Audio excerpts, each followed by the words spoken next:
The stars are bright like day and night, deep in the heart of Texas. We are here in Dallas for season 4 of OT7, and we have a huge matchup with divisional implications on the line. SFE taking on Defcon United, two of the most talented teams we've seen here in OT7, led by superstars Tristan Keys on wide receiver for SFE and Keyshawn Henderson, the 5-star extraordinaire for Defcon United. This is a matchup you guys are not going to want to miss. It's day 2 here, weekend 3. I'm Care Bear Kieran, joined here with Mo Hassan and Adam Brenneman. How are you doing today? Right, speaking of the extraordinaire, I've got the boys right here. Let's go. Mo, I'm loving the hat, man. You look good this morning. Thank you, man. Actually, Cam Newton personally gifted it Wow, to me. personal gift. Yeah. Personal, That's beautiful. okay. No, I love the little snakeskin feather. It's beautiful. Yeah, you know, it's gorgeous. Now, tell us about SFE. They could win the division here today. Absolutely. A huge game for SFE. If they get the win right now, they lock themselves in for the playoffs in Florida. SFE is absolutely stacked. One of the most talented rosters we've seen in the history of OT7. They're led by freshman phenom quarterback Neiman Lawrence, and he's got the #1 wide receiver in the country coming back today, Tristan Keys. This team defensively as well. Chase Calicut, one of the top safeties in the entire nation as well. I mean, they have so much length. And AB on the other side, Keyshawn Henderson in this Defcon United. Yeah, Defcon's season hangs in the balance right now. Last place in the Platinum Division, but when you have Keyshawn Henderson at quarterback, you're always in the fight, and we've seen some crazier things happen at OT7 than teams mount a comeback like Defcon's trying to right now. This is not just about a win. This is a new spark for Defcon. They need to win bad. Yeah, desperately need to build that resume and make their case for the playoffs later on this year at OT7. I mean, divisional implications online. SFE had a chance to finish it last night on NFL Network, fell short against Raw Miami. Can they come back and win it here today? We're going to see Keyshawn Henderson in this Defcon offense on the field first. Mr. Davy Crockett in the backfield. Let me know in the chat who you got. Defcon United. We got SFE. What do you guys have, AB? I got SFE, man. Too much star power. But let's see, Keyshawn Henderson throwing a new football today, Mo. We learned he's got the ball he wants to throw out there, so maybe he'll be throwing the ball a little bit smoother. And it actually does make a big difference. Yeah. I know, a lot of people are like, oh, you're being prima donna, but as a quarterback, it makes a big difference. That first throw looked pretty good right there. That thing ripped out of his hand, I think it was man. a bit out of rhythm yesterday. You saw him start to heat up against Raw Miami. Then Raw Miami came back with a miracle. It was insane. And right here, ball over the top, just over his intended target. And guys, if you are in the chat, make sure to like and subscribe. We are only about 60K away from hitting that 1 million mark here on OT season. And I'm telling you right now, we're looking forward to more OT7 football. We got a championship coming up later this year. The goal is to hit that 1 million mark before the end of this OT7 season. You think we're doing it, guys? Yeah, a milli? A milli? 60K away? Come on. Easy. I think we do it about in a couple weeks. How about we do it at the end of the day, chat? So if you're in the chat, you're not subscribed to Overtime Season, go ahead and hit that subscribe button for us, please and thank you. Keyshawn Henderson on the out right there. Kieran will personally jump in the foam pit if we hit 1 million followers. He may never get out. I mean, hey, he's stuck in it. Tom said if we reach 1 million followers by the end of this weekend, he's buying somebody a car. Oh, wow. That's what he said. What kind of car? I don't know. Tom's We'll got the find out. money, huh? He's got money. Tom's got bread. Forbes 30 under 30 Tom, by the way. Guys, one of the cool things here for Defcon, too, is you know that the division stakes are so high for SFE. If they win this, they clinch the division. Nothing better than playing spoiler. Yeah. Nothing better than making sure that doesn't happen against you. And right now, they're trying early and often. Ortega take a shot over top to Ortega, and that's going to be clamped. And a 4th down there. Early aggression for Defcon does not pay off as SFE gets the ball with good field position to start their first drive. Great coverage there by the safety. Hughes in coverage against Ortega. That's the Florida State commit running step for step. And down he's the sideline. 6'3", AB. For a safety to be that long. That was a crazy throw to matchup right there. Exactly. Yeah, exactly. Vegas 5'7". I'm not taking that matchup for a jump ball. Well, the issue is they're all 6'3" at SFE. I love the concept, though. Wheel to the running back. Yeah. Usually a linebacker lined up, except that linebacker was a 6'3" DB. There's Neiman Lawrence's first completion to Julio Santiago. I'll tell you what, he might have had the catch of the year yesterday. No, I think he We had a lot of catch of the year. That is a man. That's a man. The best catch at OT7 this year was definitely from yesterday. We had Jordan Clay from Raw Miami have an insane snag in the back of the end zone. Julio Santiago with a one-handed touchdown grab. I mean, it was a ridiculous day. And the crazy thing is he's still underrated, at least relative to a lot of these other guys. There's the Tristan Keys of the world, Dakota Grant. They're all 5 and 4 stars. Santiago's right now a 3-star. I can't help but think that's going to change. That's going to change. Yeah. He's one of the top wide receivers in the country. We saw the hand strength, the arm talent. There he is, number 2 right there. He's really become Mr. Reliable for them. Yeah, this would be a good spot right here. He's at the point of the bunch. The third down. Gonna hit Jabari Brady over the middle.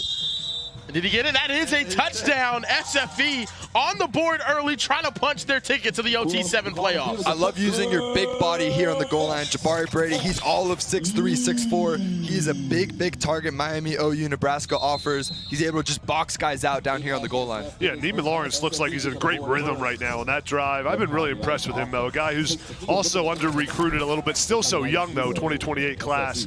But he's proved a lot out here that he can play with the big dogs. Yeah, no, he looks sharp. And the big shoes to fill, right? So last year, Tramel Jones, he's at University of Florida. Guys like Teddy Bridgewater, Tyler Huntley have come through the program. So he's the next in line for SFE. How can Keyshawn react right there with Chase Calicut cutting down on that ball? Those two are close friends. You saw Chase jump up in the booth yesterday. Went a little viral, hitting a little 48-inch box jump right after. That was a big jump, man. The athleticism was absurd. Here is Keyshawn firing over the middle. Batted up in the air and nearly intercepted. And guys, we don't have the graphic up right now for the clock, but it is 12-minute halves. We have a first half with a running clock, second half with a running clock, and then once we reach that last minute, NFL rules, it'll be a 1-minute warning before the end of each of these halves. The clock will stop on an incompletion or out of bounds play. Right now we're looking at a 7-0 lead for SFE. As Keyshawn Henderson and this Defcon United team trying to bounce back right now. Keyshawn dropping back, taking a shot downfield. The wind is blowing, and that's going to be over Denarius Gray's head, and they are faced with another 3rd and long. Are they going to choose to flip the field or stay aggressive? We're going to see right here. Looks like they're going to flip the field. They're going to choose to flip the field, and we will see Batman back out on the field. Yeah, I am a big fan of Jermaine Bishop, and we will get to that. But it looks like on that deep post, the wind just took it away. Yeah. Again, in Dallas, Texas right now, our papers in the booth are flying everywhere. It's not easy throwing it in these conditions. Had to get them laminated. Oh, yeah. Now, Bo, is it harder to throw into the wind or against the wind? Which one affects the throw more? It's clearly against the wind. It's going to be a lot more difficult just because you're not going to get any velocity on it, and you're not going to get the ball to spin as well. Yeah. But when you're throwing with the wind, there are challenges as well. Yeah, kind of like that one. He was throwing with the wind right there and threw it out of bounds on a receiver that was open. No doubt. And then you have to understand that, right? Like in golf, you kind of have to measure all these kinds of weather factors and just get the ball up earlier. Yeah, talking to some quarterbacks, they say in the wind too, it's not even the wind so much, it's that it affects your mental side of the game where you're thinking about it so much.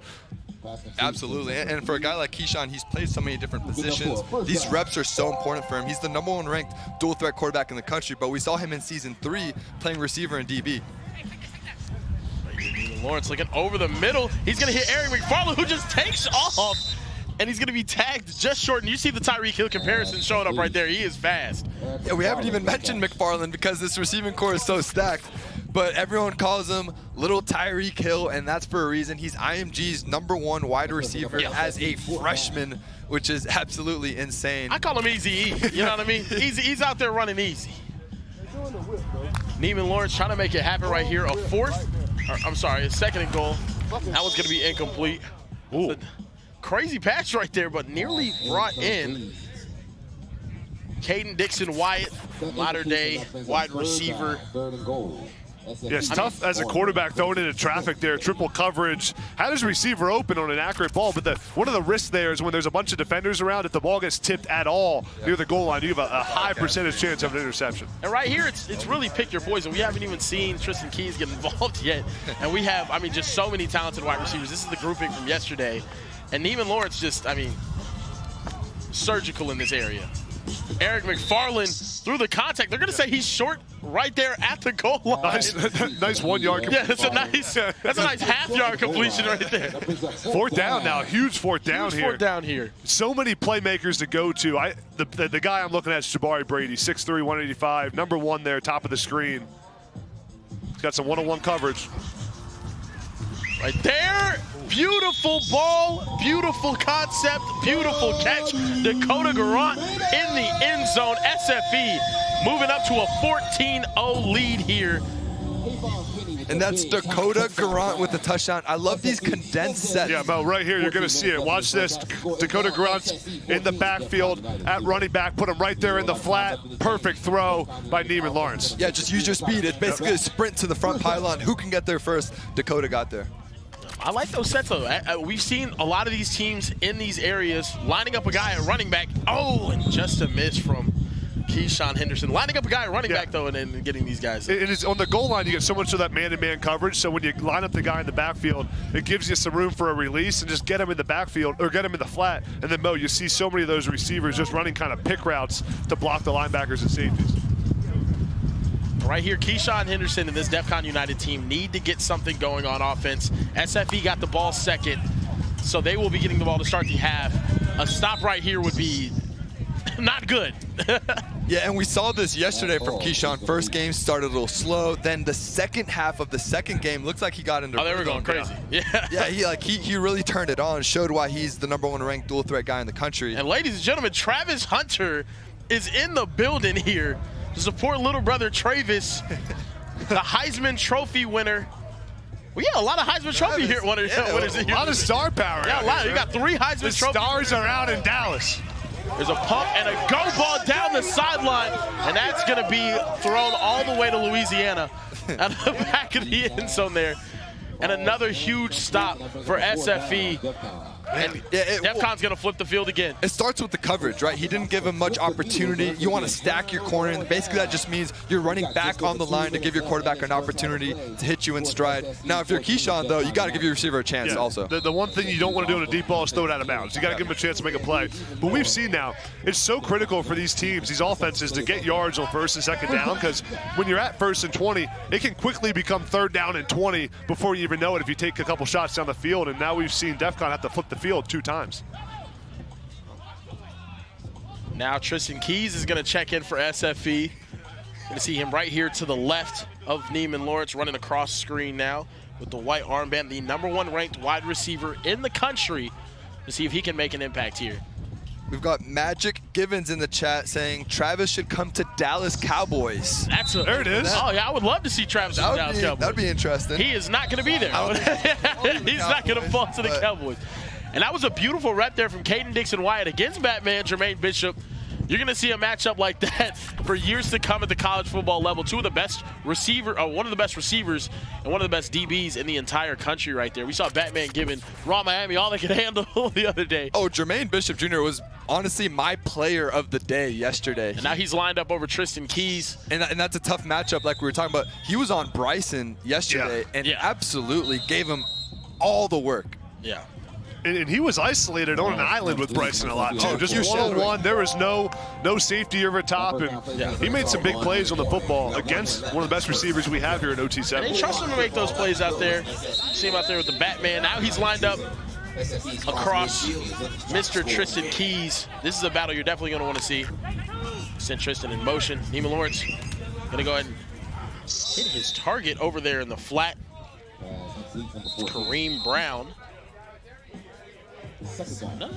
These SFE wide receivers are so deep, man. I mean, it's crazy. It really is. Like, if you're the quarterback, it's heaven. Like, you have the top wide receivers in the country, and Neiman as the trigger man, he is just dealing. He's playing point guard, basically. Yeah, exactly. Here, Neiman Lawrence dropping back over the middle. Caden Dixon-Wyatt again. I mean, it's just they are just picking apart Defcon United right now, and this clock is still running. 20 seconds. We got a flag on the field. We do have a flag on the field. Flag did come out a little bit late. Now SFE was begging for an unnecessary roughness there. Let's see if SFE gets Tristan Keys involved. He's been a little bit quiet. Give him a shot here, back of the end zone. Big 6'3" target, wearing number 123. That's a good number. I like that number. He may be lined up against Jermaine Bishop, the matchup we all want to see. Call the field is unnecessary roughness. Half the distance to the goal. Here he is. Who's going to be SFE. Tristan Keys against Jermaine Bishop.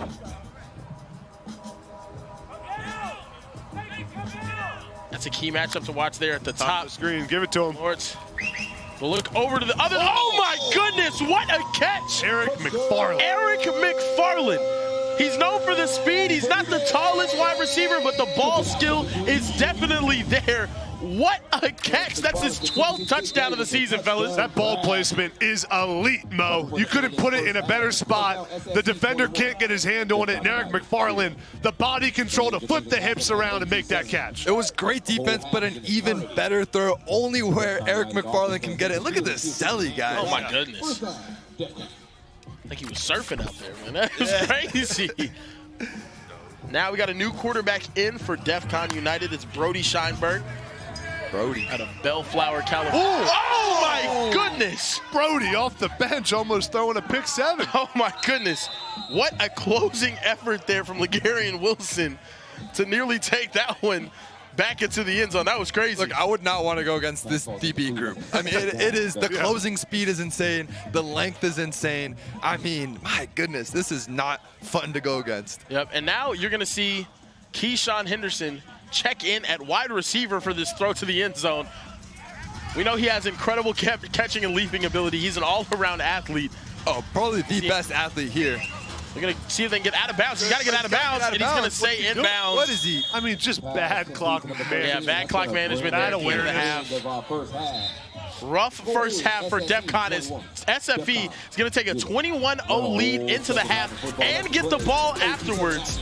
Guys, what are we seeing from SFE? This is the reason why they're about to win this division. Yeah, Neiman Lawrence is dialed in right now. He's got so many playmakers. Talking about Jabari Brady, Eric McFarland, Dakota Garant. I mean, there's so many guys to go to for a defense. You can't double team anybody. You can't shadow anybody because there's just another receiver who can make a play. Yeah, and it's their defense that's doing it for me. It's guys like Chase Calicut and the length they have in the defensive back group. We know defense wins championships. They won our OT7 season 3, and they're going to need them to continue playing this way if they want to win this season. Does defense win championships? I think so. I don't think so. Look, I think offense wins championships. Give me points, man.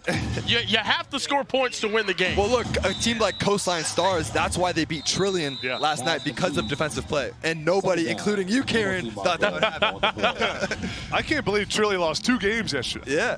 Yeah, no, I mean, that was, I mean, am I not a believer? Because of defense. Yeah, I don't know. I just don't get it. I don't get it at all. Tom's down there on the field with Mr. Keyshawn Henderson. What's going on, Tom? Thanks, Karen. I am here with Keyshawn Henderson. You're not as happy as I usually see you. Just playing slow. I don't know. We just not got no energy right now, and I started off bad, so I feel like that's what got the momentum down right now. Hey, I don't want to hear that. You're not bad. Nah, I said I started off bad. I ain't saying I'm bad. We just started off way too slow. Way too slow. Our gamer ratings say you're very good at football. Yeah, I mean, shoot, I just got to produce now. Shoot, that's it. Well, I think you look cool, and that you're doing a great job. Let's talk about things that aren't about football real quick. Okay, what's your favorite food? Chicken nuggets, grilled cheese. Is that all you eat? Wow. Nah, I eat chicken nuggets though for sure, but not all the time for the grilled cheeses. What's your favorite video game? NCAA or Marvel Rivals. I talked to your mom yesterday. She said you sleep a lot. Yeah, a lot of naps, a lot of sleep. I don't really take naps. I just be going to sleep early. Well, what have you been doing at the hotel? Playing the game with your man. He's so cold. That's it. Playing NCAA, whooping his butt. It was like 60 to 24 yesterday. Hey, let's show everyone our handshake. Back to you guys. Batman right there making a diving effort to bat that ball away. I mean, this is crazy. On Eric McFarland, one of the fastest DBs. Yeah. Honestly, if he doesn't have the cape in his hands, he might be able to actually pick that one off. That might have been exactly. Look at him flipping the cape back. And he's talking trash. We had him in the booth. He seemed like the nicest kid ever. Oh, yeah. He turns into a different guy on the field. I think he's the best corner out here, to be honest. He's been unbelievable all weekend long. Defcon not getting the results that they desire out here, but, you know, he's been able to make plays. He's a bright spot for sure. And 100%. And back on Keyshawn, like when he goes, this Defcon team is rolling. Yeah. Like they feed off of his energy. They're going to need him to be a leader right now, pick up the guys, tell them, hey, my bad, I didn't play the best first half, but I got you right now in the second. SFE, what a catch there from Julio Santiago. Strong hands right there. One of my favorite players. Like, he just comes up in the clutch. There's something about being quarterback-friendly AB, understanding the windows, and just presenting a good option for Neiman Lawrence when he needs it in a third down. Yeah, Santiago's been just Mr. Reliable. Yeah. You know where he's going to be. He's going to catch the football. He's also combines that reliability with the explosiveness and the hands to make the tough catch in traffic. He's been Mr. Spectacular, though, too. He had one of the most insane catches we've seen yesterday. I think it was the best catch of the day, and we saw a lot of good catches. I mean, I still can't say it was better than the game extender from Raw Miami at the end of that one. That was wild. And he has an Oregon sleeve pieces. on right now, so maybe we'll see him in Eugene. Maybe he's a duck. A little Big Ten ball. Maybe he's a duck. Good old Big Ten football. Quack, quack. The best conference in football. Wow. Little Dante. I hate that I can't argue that right now. Chat. What college football conference do you think is the at best? the top, Is it the Big Ten or is it the SEC? Ohio State. You're talking Oregon. You're talking USC. You're talking, USC? Yeah, Penn State. Yeah, USC. Karen, do you have a Daffy Duck impersonation? Absolutely. Absolutely have a Daffy Duck impersonation. There's Neiman Lawrence, right? Oh, Neiman Lawrence to the back of the end zone. Jabari Brady and SFE is just running over Defcon United right now. Jabari is a red zone machine. You just throw it up to him. It's unstoppable. If you have a 6'4" receiver with that kind of height and athleticism, it is so difficult to stop. Yeah, Jabari Brady's right here. Watch him. Just go to the back of the pylon, back of the end zone, I mean. Get a clean release here. Put your big 6'4" receiver at the back. Neiman Lawrence finds him. Good route. Even better catch. Yeah. Beautiful catch right there. I mean, he loves, especially on these key downs, just placing that ball where only Jabari Brady can reach it. He's been his middle of the field go-to target. Denarius Gray, great comeback right there. That's another guy that I really enjoy watching. A lot of good receivers on this field, man. Denarius Gray, the Auburn commit, 6'2", 180-pound receiver. He's smooth, he's athletic, can go up and get the football. And we saw on that catch right there, really nice hands running back towards the quarterback. Yeah, Auburn's doing some good stuff. You pair Denarius Gray with Cam Cole. They have some absolute athletic freaks out there. That's going to be. Oh, and that's a big completion. He was tagged down there by Chase Calicut. And that's going to be a first down for Defcon. I believe that is their first down of the day. Whoa. That is their first time making it. I think that's our first time making it on the other end of the field. Yeah. Today. So, yeah. Brody pumping, gonna have to throw that one away. And that really just, that is that defense. Like, I mean, I'm telling you guys, defensive rankings at OT7 Season 4, SFE might be #1 over City Reapers, the self-proclaimed box boys right now. Yeah, no, it's been incredible to watch them. And we got Tom down on the field. What's going on? Fellas, watch this. Watch us do a dance. Ready? Watch this. Ready? Boom! How you doing, man? How are you? I'm doing great. SFE, you guys are about to win the Platinum Division. How's that feel? I feel great. You know, being at the top of the division. Yeah. I feel like you guys being the first team to win a division, that's pretty cool. Yeah, it is very cool because, you know, we're the first to ever do it. And you'll have an automatic berth in the OT7 playoff, which happens in June. That'd be fun. Yeah, that would. You guys got to win a championship there, I think. We'll go back to back. Defcon, you said this game's kind of boring. They're not really talking. I think you're even about to go out on offense right now. Yeah, we actually are. Yeah, it is very boring. I think it's because it is 28-0, so they're not trying to talk. Your touchdown was cool. Yeah. See my flip? Yeah, what'd you do? Here, ran it, did front flip. I saw your flip. That was cool. Yeah. Don't do one right now. That'd be weird. Oh, yeah, no, I'm not. Okay, do you think you're going to win the rest of your games? Yeah, for sure. All right, man. Appreciate you. Good luck. No, they're just standing front flip. That They're is feeding these absurd. kids these days, man. As a- I feel like they're way more athletic than we were when we were kids, man. Well, just more athletic than you. Ooh, that was. Mo, you keep talking Can't about the argue that SFE point. defense. The crazy thing is the length they have back there, too. Just the DBs, they're not just athletic, they're so long. They can bat down passes and get hands in there. AB, the craziest thing is they also were missing some of their top I know. corners from last week. Week 1, they had 4 guys. They had 2 corners. And I'm sorry, 5 guys, 2 corners and 3 safeties, all 6'2" or above. I mean, and this week, they have 3. Just look at Calicut back there. He's so big. Nah, it's ridiculous. 6'3", 6'4". Giant, rangy, and he's made play after play. He's in that conversation for best safety too. And it's, oh my goodness, and another almost pick. And he's mad about that one. Oh my goodness, nearly got an interception. And when we're talking about this SFE team projecting them towards the playoffs in Florida, they're missing the #1 corner in the country, Finney, too. So they're only going to get better from here. Jalen Finney was here and making plays left, right, and center. I mean, this is just crazy. There's Calico 99 right there. Boom, boom. Yeah, he's just always by the ball. Just always by the ball, hovering around. I mean, catch the ball though, man. Yeah, gotta get that one. We're hyping you up here. You gotta catch the ball. Hey, Chase. Chase. He didn't hear me. He doesn't. He doesn't. No, he doesn't. Yeah, he doesn't mess. No, he doesn't. He's not a media guy. He's Nah. Big football guy. Need you to catch that one next time, Chase. Second down. It's crazy. That's good. He still didn't hear me. No. Yeah, no. We'll get him after. Yeah, no. He's wearing the Michigan cleats though. Shout out Michigan. You gotta catch that. Gotta catch the ball, Chase. That. Come on now. Thank you. Chase coming up here right Chase now. coming up. We need to talk to somebody, man. It's Best safety in the nation. Hey, what up? Well, you had a Come on, pick Chase. right there, man. What happened? Bro, you gotta Chase, come catch here. that. Come here. There you go. What's up? We need those, brother. Yeah, come on. So, man, I looked at it. It was coming in. It looked a little wobbly coming off his hand. I tried to grab it. Went straight through my hands. I don't know. Hey, we gotta get on the jugs machine. Yeah. We gotta get on that. Listen, you gotta use your hands. You only come into the Yeah, I did try to catch it with my body. I gotta stick my gloves out. Word on the streets is you play DB because you can't catch. You know what I mean? That's what they be saying. Hey, I wouldn't take that. I would. It's true. He said it's true. Sorry, it's true. It's true. It's true. That's all we can do. But appreciate y'all. I got you. Hey, good luck. Yeah. Chase. I know. Yeah, no, the hat's flying off right now for Mo Hassan in the booth. The wind is playing no games with Cam Newton's gifts right now. Look at Mo's headset, halfway on. Hey, when you get a gift from Cam Newton, you gotta wear it. You gotta wear it. You gotta wear it. I want no issues with Cam. I feel that. He's gonna check you when he That's comes a large human being.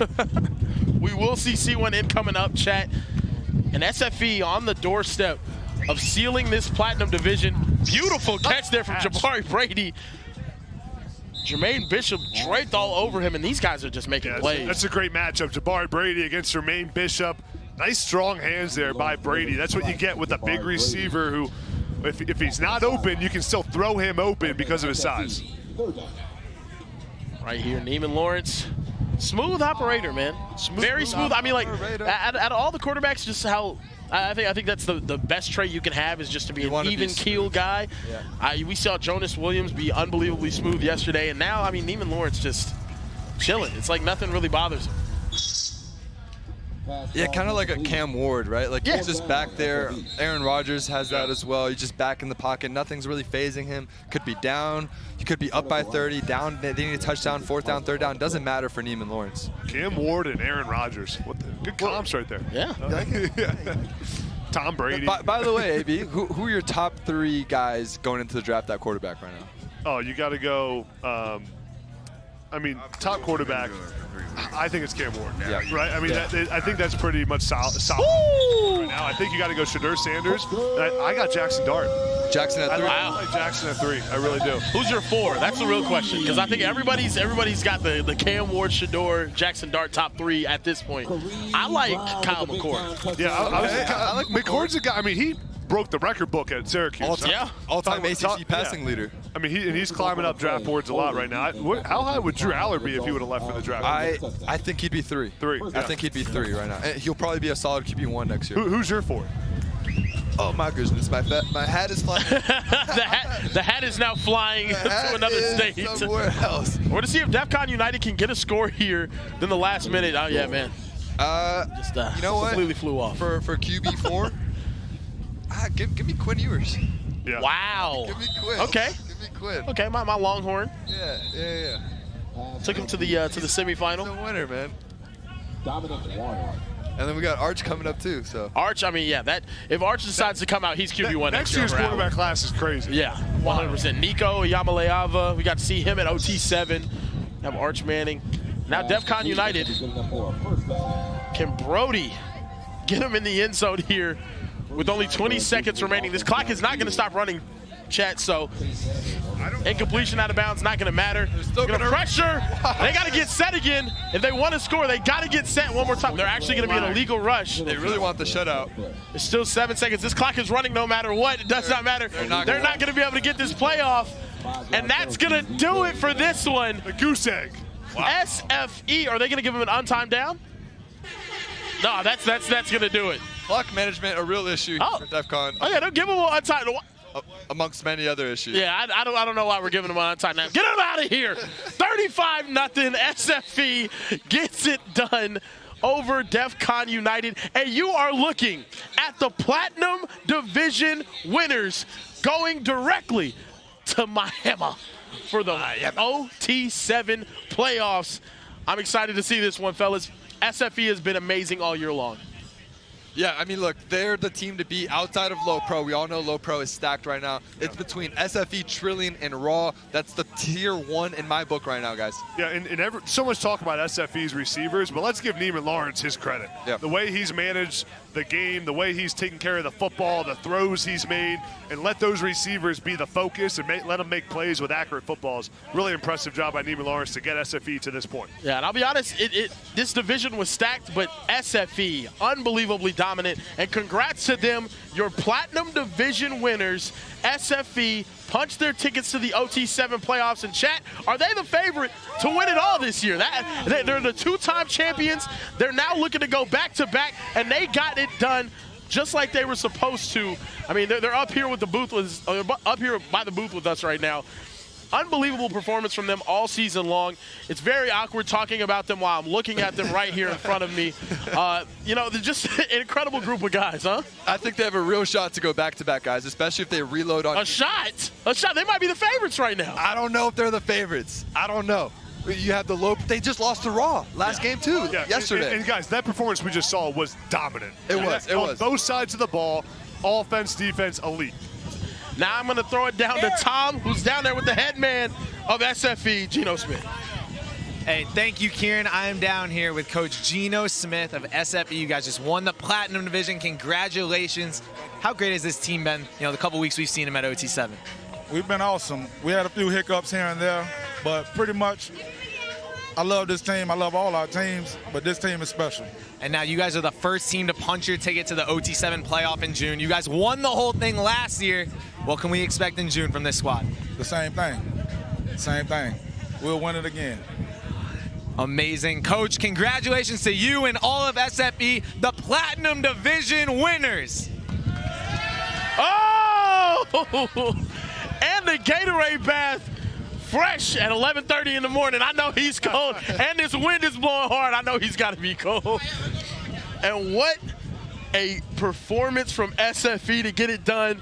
Defending champions, like you said, just coming back again. They're just as dominant right now. And they're dumping the team owner right now. My goodness. Everybody getting the Gatorade bath.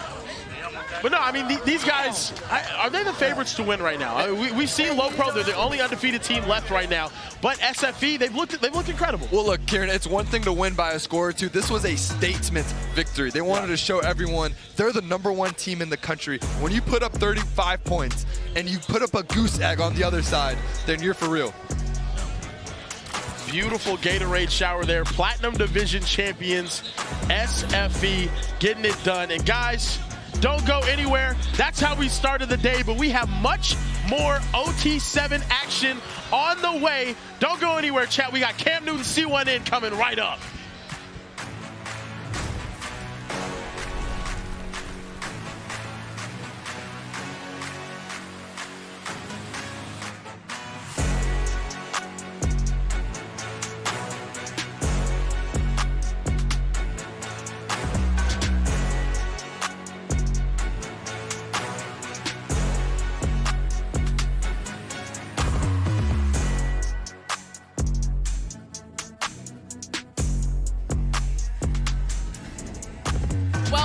Officially have our first division winner of this OT7 season. SFE has clinched the Platinum Division with a win over Defcon United. Sniper, what do you think about this SFE team? Amazing game in blowout fashion. What I've seen from SFE lets me know why they're up top of the Strictly rankings. They did absolutely nothing wrong on both sides of the football, and they are looking like a strong favorite to win it all, Tess. I mean, look at some of these highlights. You think you shut down one of the receivers and the other one goes crazy. They have so many weapons on offense, and their defense is looking really scary this year.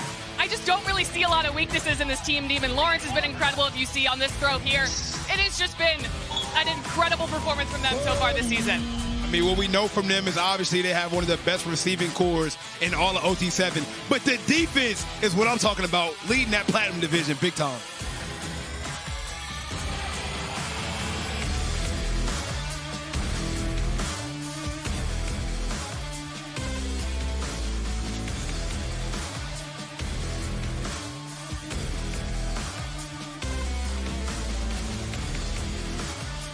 Well, we have an incredible matchup coming up with C1N taking on Defcon United. Derek Baker versus Keyshawn Henderson. Cam Newton is in the building. We're going to see Travis Hunter. It's going to be a good one. Let us know who you got in the comments. Boom!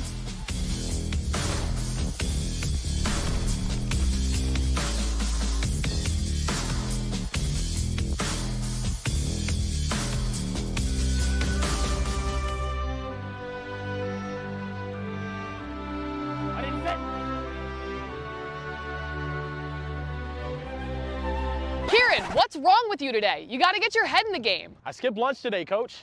It's really getting to me. Well, if you just eat this Baja Chipotle turkey footlong from Subway, it'll fuel you all day long.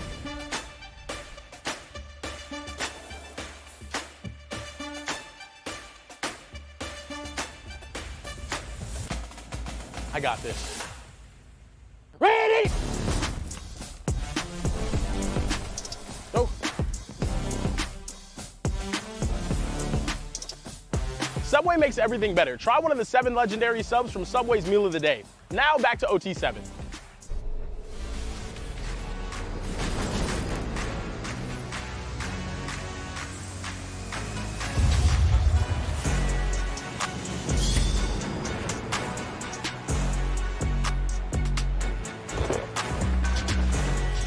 You are looking live at Dallas, Texas for OT7 Season 4 Week 3 action between the two most entertaining teams, I'll say.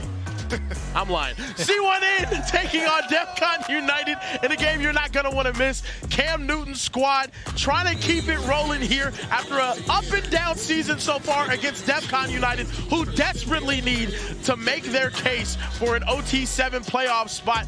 Ladies and gentlemen, I'm Care Bear Kieran, joined here by my guy Overtime Tom and Adam Brenneman. How we doing today, fellas? I am doing tremendous. It's getting nice out here in Dallas. It is a beautiful day out here in Dallas. The wind is blowing, but we have elite football on the way in the great state of Texas. And first and foremost, Tom, what do you think of this C1N team and quarterback Derek Baker, to be specific? Look, Derek Baker, a sophomore quarterback who has had some of the greatest moments at OT7, and some moments I think he would want to change. I think he is the reason that C1N could be a great team. When he's on fire, when he's connecting with guys like TRAYVIS, Hunter, this offense is hard to stop. I think his relationship with Cam Newton is really important for his development, and I think if Derek can have a good game today, they'll be in good shape. I'm excited to see what they could do on the offensive side of the ball. And on the other side, Keyshawn Henderson and the Defcon team need to score points. Yeah, Defcon just got shut out in their last game, and now my eyes go to Keyshawn Henderson and everyone else's eyes. He's the 5-star. He's the leader of this team. He's who everyone wants to see play. How does he respond? Can he be the guy that gets his team to bounce back? Can he go be that 5-star player? They need a statement right here. And he is going to respond by starting this next game on the bench. Brody Scheinberg is going to get the start here for Defcon United. After a rough showing offensively in that first one, I think they're going to end up playing both quarterbacks in this one. But Defcon, I mean, you saw them this back-to-back days this past week in their first game. They ended up getting shut out. Yep. We've seen that they can play with some of the best teams, though. They went tit for tat with Raw Miami. And here we saw Keyshawn play some wide receiver last game as well. So we'll see if he goes back out there and runs some routes. I think a really big thing for Defcon is they're at other tournaments, at other events, they dominate. So to see them struggle against all these OT7 teams, I think it just speaks to the competition of, I mean, they just played SFE, the reigning best team in the country. Yeah, I think this is the greatest 7-on-7 competition because we have so many stars from across the country. The best high school football players in the country play here at OT7. And it's hard week in and week out. You know, they're not regional tournaments. These are national tournaments every single week, Tom. You mentioned the best players in the country. I want to put you on the spot. Who's the best player in all of OT7? Wow. Micah Eugenio. Yeah, I guess that was kind of easy. Yeah, that was pretty easy on that one. Damn. But in terms, who's the second best? That's tough. It's tough to. Like, if you had to draft a team, If I had to draft a team, who would be... to win one event, to win the OT7 championship in June. So who's the Travis Hunter, essentially, as we're looking at him right here, of OT7? I think first overall pick, you got to go wide receiver at OT7. You need an elite wideout. Yeah, and then we got a lot of Adam those. Williams, Taking Chris Stewart, the greatest wide receiver known to mankind. Hey, we just saw Travis Hunter. Where's he going to end up as Defcon has another 4th down? Wow. Where's Travis Hunter playing football next year? Where's he playing in a couple months? Because I'm a Giants fan. I would love to see him for the Giants. I think he fits there. It's got to be the Giants, I think with right? Russ, with Jameis Winston, I think having him play both sides of the ball out there would be elite. I just want to be the Giants need everything. I just want to be very clear. I want him to play both ways. Yeah, and I think that's going to happen at the next level. I think he's special enough to make that thing happen. Oh! Tipped up, and there's a flag thrown on the field. 4th down there, too. On the 4th down. We're going to see what that flag was. They're going to call it defensive holding. That's going to be 5 yards, and that's going to give them the yardage for a first down. Defcon United moving the ball. If Travis Hunter played OT7, if he was in it right now. Yes. When he was in high school, I'm sorry. Because he did play for Cam in high school. Yeah. He played for C1N. He'd be the best player, right? Yeah. Yes. Both ways. Yeah. Yeah. No doubt. Yeah. I think we've seen some two-way stars. Jermaine Bishop, we haven't seen him play wide receiver for Defcon. He's only playing one side of the ball. Why is that? I don't know. There's a lot of things going on with Defcon I don't understand right now. What a catch! The extension from Big Body right there. Yeah, that's a big tight end. That's Dominic Warner right there. Let the big fella go up and make a play. 6'2", 220 pounds, listed as a wide receiver, but he's going to become a tight end. Yeah, we know. He doesn't know it yet. He doesn't know it yet. Look at this catch away from the body. That's extension and good ball skills. Yeah, playing out of Cibolo. AB, I actually have a weird question for you that maybe is an easy answer. You know how football, they've basically gotten rid of the fullback at the NFL level? Yeah. Do you think there's ever a world where they get rid of the tight end and just make them all wide receivers? I don't think so. I mean, did I just get rid of your Yeah, please don't do that. He's trying to erase him. Hey, we're actually seeing the data shows that more and more teams are using more tight ends. Okay. And fullbacks are kind of making a comeback a little bit. A little bit, yes. The advantage for a tight end is that when a tight end goes in the game, the defense can't match personnel. So many defenses match what personnel you have in the game. When it's a tight end, you don't know, is it going to be a run or a pass? They're going to go spread. And we almost see him. They're going to say it's a touchdown, and he held on to it through the contact. And there's Warner. Sorry, not Warner again. That was, my apologies, that was Jaden Johnson. Yeah. Jaden Johnson with a great catch there in traffic. Really nice throw, too. Accurate on the money. Does he catch it through the ground? Yeah, it's a touchdown. Yeah, he does. Yep. Great catch. Hey, I asked AB about tight ends, and he was ready to go the whole game about it. Yeah, I wasn't going to shut up. I talked right through the touchdown. For anyone tuning in for the first time, we are sitting next to one of the greatest high school tight end football players of all time, Adam Brennan. High school tight end. Yeah, high school. Yeah. Great high school tight end. A great college tight end as well. I peaked when I was 16. I'm just saying we're talking about high school players. Anyways, we had a bunch of people in the chat here. They think that Travis Hunter is going to the Patriots. The Patriots? I'd like to see that as well. 4. Yeah, that's what Fins Up Prods is saying. Yeah, no. That sounds awful. Don't live in Boston. And right here, Jermaine Bishop again, in coverage. I mean, he's everywhere, brother. Man, that was a great coverage there. Just one-on-one against the wide receiver. There he is. He's fighting his cape right now. Trying to pose. He's been calling himself Mr. Justice out there. He's the entire league all by himself. And guys, here at OT7, here's what you need to know. A first down is gained when you reach the opposite team's 20-yard line. A touchdown is worth 7 points, and you can go for a one-point gamble, which you will see if Cam Newton scores a touchdown, because he seems to be the only person that loves using that thing. Loves it. And also, we have what's called the money drive. During the money drive, a gold football comes out, and a touchdown is worth 10 points on that drive, whether scored by the offense or returned for an interception touchdown by the defense. Right here on third down, Derek Baker picks up some yardage to make it a 4th and about 4. That was an incredible catch right there. That was Lorenzo Barber. Could bring a big 4th down here and see how Derek Baker does. Yeah. Look like the Lorenzo Barber, Marion Barber, Tiki Barber, Rodney Is that a catch, AB? C1N in 5. Yeah, I think that's a catch. Okay. Oh, at the end there. I don't know. That's good. I snapped the ball. I'm going to just be honest. It wasn't a catch. Snap it. Okay? That wasn't a catch. The ball's allowed to hit the ground, but you got to control it when it hits the ground. Right here, Mr. TRAYVIS Hunter in motion. Looks for him. What a, oh my goodness. Nearly caught that one, and there was a lot of physicality at the top of that route. That's Travis on the sideline looking at the refs crazy right now. And that's going to give Defcon not only their first score of the day, but their first stop of the day as well. First stop of the day. First stop of the day in game 2. Where's Defcon rank on the team names? So we see Trav coaching up Lil Bro a little bit. Get them going a little bit. It's a good question. Where do they rank right now? In terms of team name. Oh, that's a nice catch right there. Was he tagged? Good going, big fella. Dominic Warner, have a day. They're going to say he wasn't until he got to about the 1-inch line. Wow. The far side ref did. The other ref is saying he's down at about the 6. So I think you go back to him right here, Kieran. Get the big fella a touch right here. I like the big body usage right here. They have 3 big body wide receivers on one side, Jaden Johnson. And that's a ball over the top.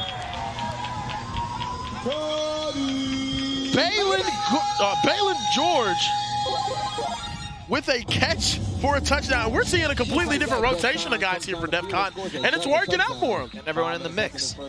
Look at that catch by George, just right over the head. Good route concept, a little wheel route by the inside receiver. Good execution there, and Defcon's back. Yeah, up 14-0 on C1N, one of the better teams we've seen. Out of nowhere, huh? But what's up with the actually the warm-up game? Is that what it is? I can't figure Defcon out. I can. I definitely can't figure Coastline out. I was going to say, we've had a couple of teams who look really bad sometimes and then win big games, and Coastline Stars is the team I'm thinking about. I'll tell you what, Brody Scheinberger looks pretty good for Defcon, too. He's cooking right now. Off the bench and almost threw a pick 7 his first play last game. His first play of the game. He's great since then. First play of the game, SFE was just clamping up everything, and then all of a sudden now, get C1N, who's another one of the best defensive teams we've seen out here at 7-on-7, cooking. Absolutely cooking. Right here, Derek Baker, handpicked by Cam Newton, who's wearing a visor upside down to hold up the wicks, brother. I have never in my life. It works. That's crazy that works. I've never seen that. He has a very interesting style. Yeah, no, it's very interesting. Now that we've gotten to see Cam coach a lot of games here at OT7. Yeah, it's like one of those Kirby Smart visors, too. It's like one of those ones with, like, extra bend, like the little... Do you think you'd want to play for him? I'm asking both of you guys this. Cam? Yeah, is that the guy who you'd want to play for of all the coaches here? I'd be down. I'd be down to play for him. It was cool to see Cam pre-game last night, actually doing the warm-ups with Derek Baker, taking him through stretching, talking him through the game plan. It was even more hands-on than I thought he was going to be. Taking the shot downfield, and that's, I mean, completely eliminated. That's Jermaine Bishop. Stop throwing his way, guys. I would never throw it. Stop throwing his way. For no one to come out today with a Joker mask or a Joker face. Yeah, no, I need to see that. Or a Bane. Yeah. You got a Bane? You got a Bane in you? A Bane? I was born in the darkness. There's going to be a show of me just asking you. Man, and by then I was blind. Yeah. It's a great movie. Phenomenal Bane. Shout out Tom. I like the Joker one a little bit more. The first Dark Knight. Anyways. Dark Knight, amazing. Joker. My father. Yeah, that's short. That is short on 4th down. And another turnover on downs as Defcon United might be able to shut out Cam Newton and completely dominate him. On 4th down 11, Kieran, as a receiver, you got to get your route to the sticks. You got to know the down and distance. And we'll see the receiver just sits this down about 2 yards short. Yeah. Not even really close. You got to get to the 20-yard line right there. And Cam can't believe it. Oh, come on. Cam said you got to get to the sticks right there. Get to the sticks, my man. That upside down visor. Brody. Oh, nearly intercepted by AJ Marks, who had a hell of a game yesterday against RG3 Takeover, as C1N had 3 picks on NFL Network and one of the best defensive back showings we've seen. This unit is elite. Yeah, AJ Marks has played so well this weekend. Huge plays yesterday right there. Almost had a pick touchdown. Good play there, reading the football. Yeah. Nice little 5-yard out. And now Platinum Division here, already wrapped up. Both of these teams in that division, as we just saw SFE won this. I mean, really just dominated, and these are some very talented teams. But now, both these teams trying to make their case for a playoff spot. Yeah, look, of all these teams, they're all kind of battling for another spot. No one has clinched anything at all. Obviously, we have he got tagged. 12 teams will make the OT7 playoff. SFE, the only team automatically in. Yes. Locked it up. I think C1N has a really good case. Yes. I think I mean, they're not looking good right now against Defcon. Falling to 5-4 would not be amazing. I think C1N, the Reapers, and RG3 all have really good cases, but they got to get a couple more wins. Yeah, I mean, the Reapers are unbelievable, and they're like just kind of sitting in the middle of that division. Yeah. C1N as well, they've looked amazing other than right now, because Defcon doesn't make any sense. And RG3 Takeover, I mean, they looked incredible last weekend, and this weekend kind of gotten off to a slow start. And I mean, guys, C1N desperately needs a stop right here. Yes. I mean, you're down 14. They do get the ball starting the second half, I will say, but at the same time, I mean, going down 3 possessions right before the first half, it's tough. It's death. Over the middle, up in the air, and still incomplete. Yeah, that was a great play by Emerson Lewis for C1N, the defensive They back. threw a flag on him, though. Oh, did they call it? There is a flag down on the field. Yeah, he's draped all over. Early, yeah. Yeah, you can't I call it a pass interference on that. That left hand around. You got to keep it off the shoulder of the receiver. Anytime that backhand impedes the receiver, they'll call that because there's a ref standing right there on the end line as well. And that's a pass interference, so that's going to be a first down. 4 more shots at the end zone here for this Defcon United team, and right through the hands of his intended target, DeAndre Frazier, out of New Caney, Texas. Man, Where's New Caney, Texas? I believe it's around the Houston area. Okay. Nice. That's a tough one. Yeah, New Caney. Shout out Texas, man. One of the best places. Well, it's crazy. Back in the end zone, caught for a touchdown, and once again, Balin George in the back of the end zone. This is crazy. I mean, this is have you ever seen anything like this in your life, AB? 21-0. They just got shut out smoked. last game. They just got smoked. And again, quarterback Brody Scheinberg off the bench. Great throw there in a tight window, back of the end zone. Look at the accuracy on this throw. Unbelievable. Look at that window. Perfect throw. Defender can't get his hand on it. George with a nice catch. And right here, desperately need points here, this C1N. They can make this a 1-possession game without the other team getting the ball. Oh, on the back, Jermaine Bishop. I mean, stop throwing his way.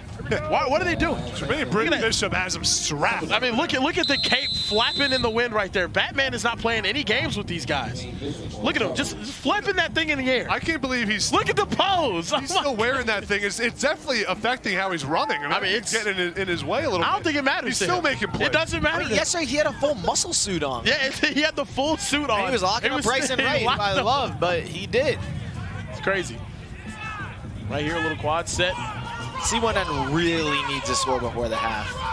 Yeah, but they got to manage this clock now. I mean, that's going to be a touchdown. There's 30 seconds left. They're in bounds there. Clock's running. Taking their good old time. And they're taking their time, just jogging look, back. guys, Derek Baker. Keyshawn Henderson now has checked in the game at safety. Defcon United.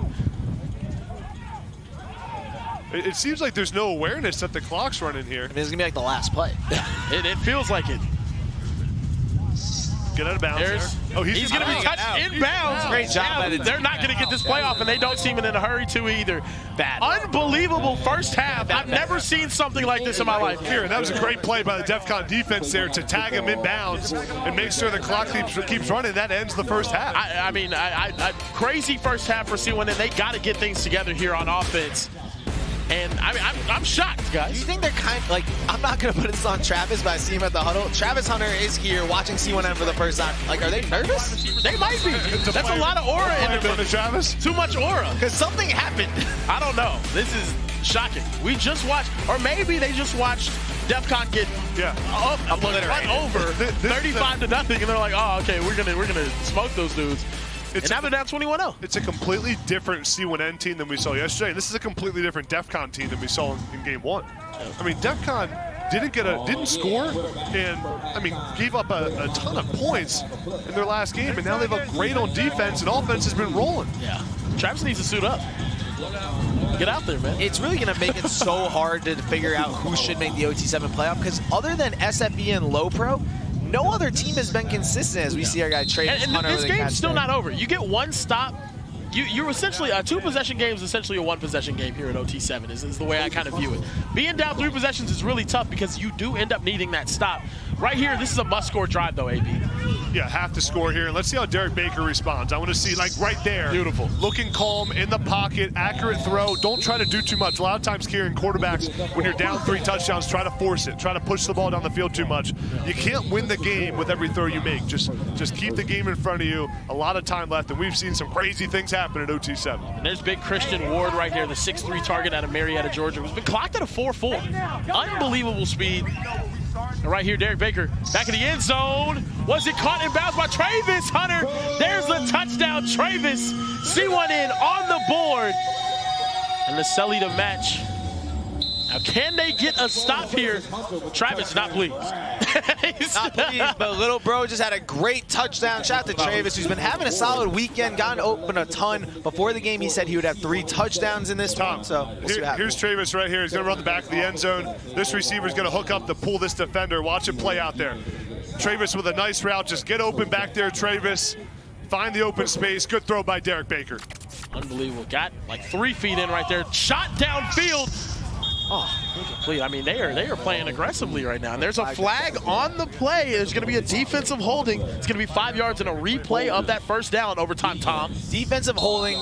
They were being a little tough on the DBs today. I was very lucky. A couple months ago, I got to hang out with Travis Hunter, Champ Bailey, and Ed Reed. Wow. 2 defensive back legends. Oh, and then so Travis cool. Hunter. I wish I could have got that. And first of all, Travis is the person I was the most nervous to talk to. Wow, really? Which is crazy. The aura. But all 3 of them talked about how being a defensive back is the hardest position in football. It really is. Would you agree with that? It is, and one of the reasons is because you get beat a lot of defensive back. No matter what happens, you could be elite. We've seen Jermaine Bishop, who's been on shutdown. We've seen him get beat, but you got to bounce back and have that mental resilience to play the next play. Yeah, Ed Reed and Champ Bailey, they both kept saying, the receiver knows where they're going. I don't know where I'm going. No doubt. And right here, I'm not sure how I feel about the strategy, taking these shots downfield. I'm trying to hit these guys underneath AB with the 2-possession lead, run this clock down, and try to work on picking up a first down, but now 2 early shots, and now you're on a 3rd and long. It's a balance because you still are thinking you want to score another touchdown, right? You're only up 2 scores with the onside play. Anything can happen. Beautiful concept right there, sitting him right in the middle of the zone. That's what you want to see. Against the zone coverage, sit back there, get the chunk plays 5, 10, 15 yards at a time. Don't need to push the ball down the field every throw. Yep. We are seeing a whole lot from Brody Scheinberg right now. That was a beautiful completion there. And everyone was very excited about TRAYVIS' touchdown earlier. Fins up prods, our guy Adam Babcock, Brooklyn boy, and I hate me too. I hate me too. Damn, whoa. I hate me too. That's a tough username. And that's going to be a first down there to Warner again. There will be a late flag. We think that's going to be on the defense. And guys, I mean, Defcon United, playing within system, playing smooth, doing their dang jobs. You understand, AB? Give me the football jargon that a coach would be saying right now. Do your job, know your role. Know your role. Show up. If you're not 5 minutes early, you're late. That's what I'm talking about. That's what I'm talking about. How you do anything is how you do everything. Yeah, there you go. You got to practice how you play, guys. Have a sense of urgency. Come on, Brennan, act like you want to be here. Shot to the back of the end zone. Grab his jersey. It's going to be just over, and we have Miss Overtime Test down there on the field with the head of Strictly. Yes, I am down here with Leighton. So right now we are watching C1N lose to Defcon, who has not looked great so far this tournament. Where do you think that puts C1N in their current rankings? I was hoping to move them up on the weekend. They looked good yesterday, besides the loss to Boom, but man, yeah, it's looking pretty rough right now. This offense just cannot get going whatsoever. What do you think? Do you think Cam Newton is going to yell at you again if he drops significantly in the rankings? No, I mean, if he has a losing record on the weekend, I have no other choice than to move him down. So, oh my our relationship, you know, it's a roller coaster. It goes up and down. So, hopefully, they can pick up some wins so he doesn't get too mad at me. Well, I don't know about that because we just saw another Defcon touchdown. So, good luck. Good luck to Cam Newton. Back to you guys. Balin George with his 3rd touchdown of the game, controlling it with the fingertips, 1 foot in, and what a throw and catch for Defcon to take a 28-7 lead. I mean, guys, Cam is looking like he's going through it right now, guys. C1N team went out last night?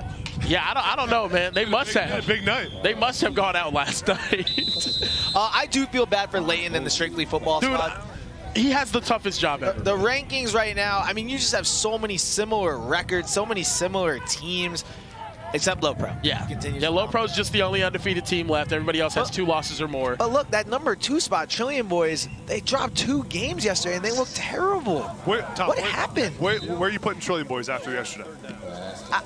If they don't go 3-0 today, they are falling significantly. That performance last night on NFL Network against Coastline was the worst I have ever seen the Trillion Boys play in my 3 years of watching them. Yeah. But I have a feeling Coach Josh Stupin studied up with the boys last night. They stayed up all night working on their craft. They're going to need to today. They'll bounce back. I mean, they're missing DJ Tubbs this week and Sequel Patterson, 2 of their best receiving targets, and it kind of showed in their offense yesterday. It didn't look as synchronized as it has before, and they have to go 3-0 today to be able to seal that division. Yeah, it was a shocking loss last night for Trillion Boys. I mean, I thought that game was going to be a blowout the other way.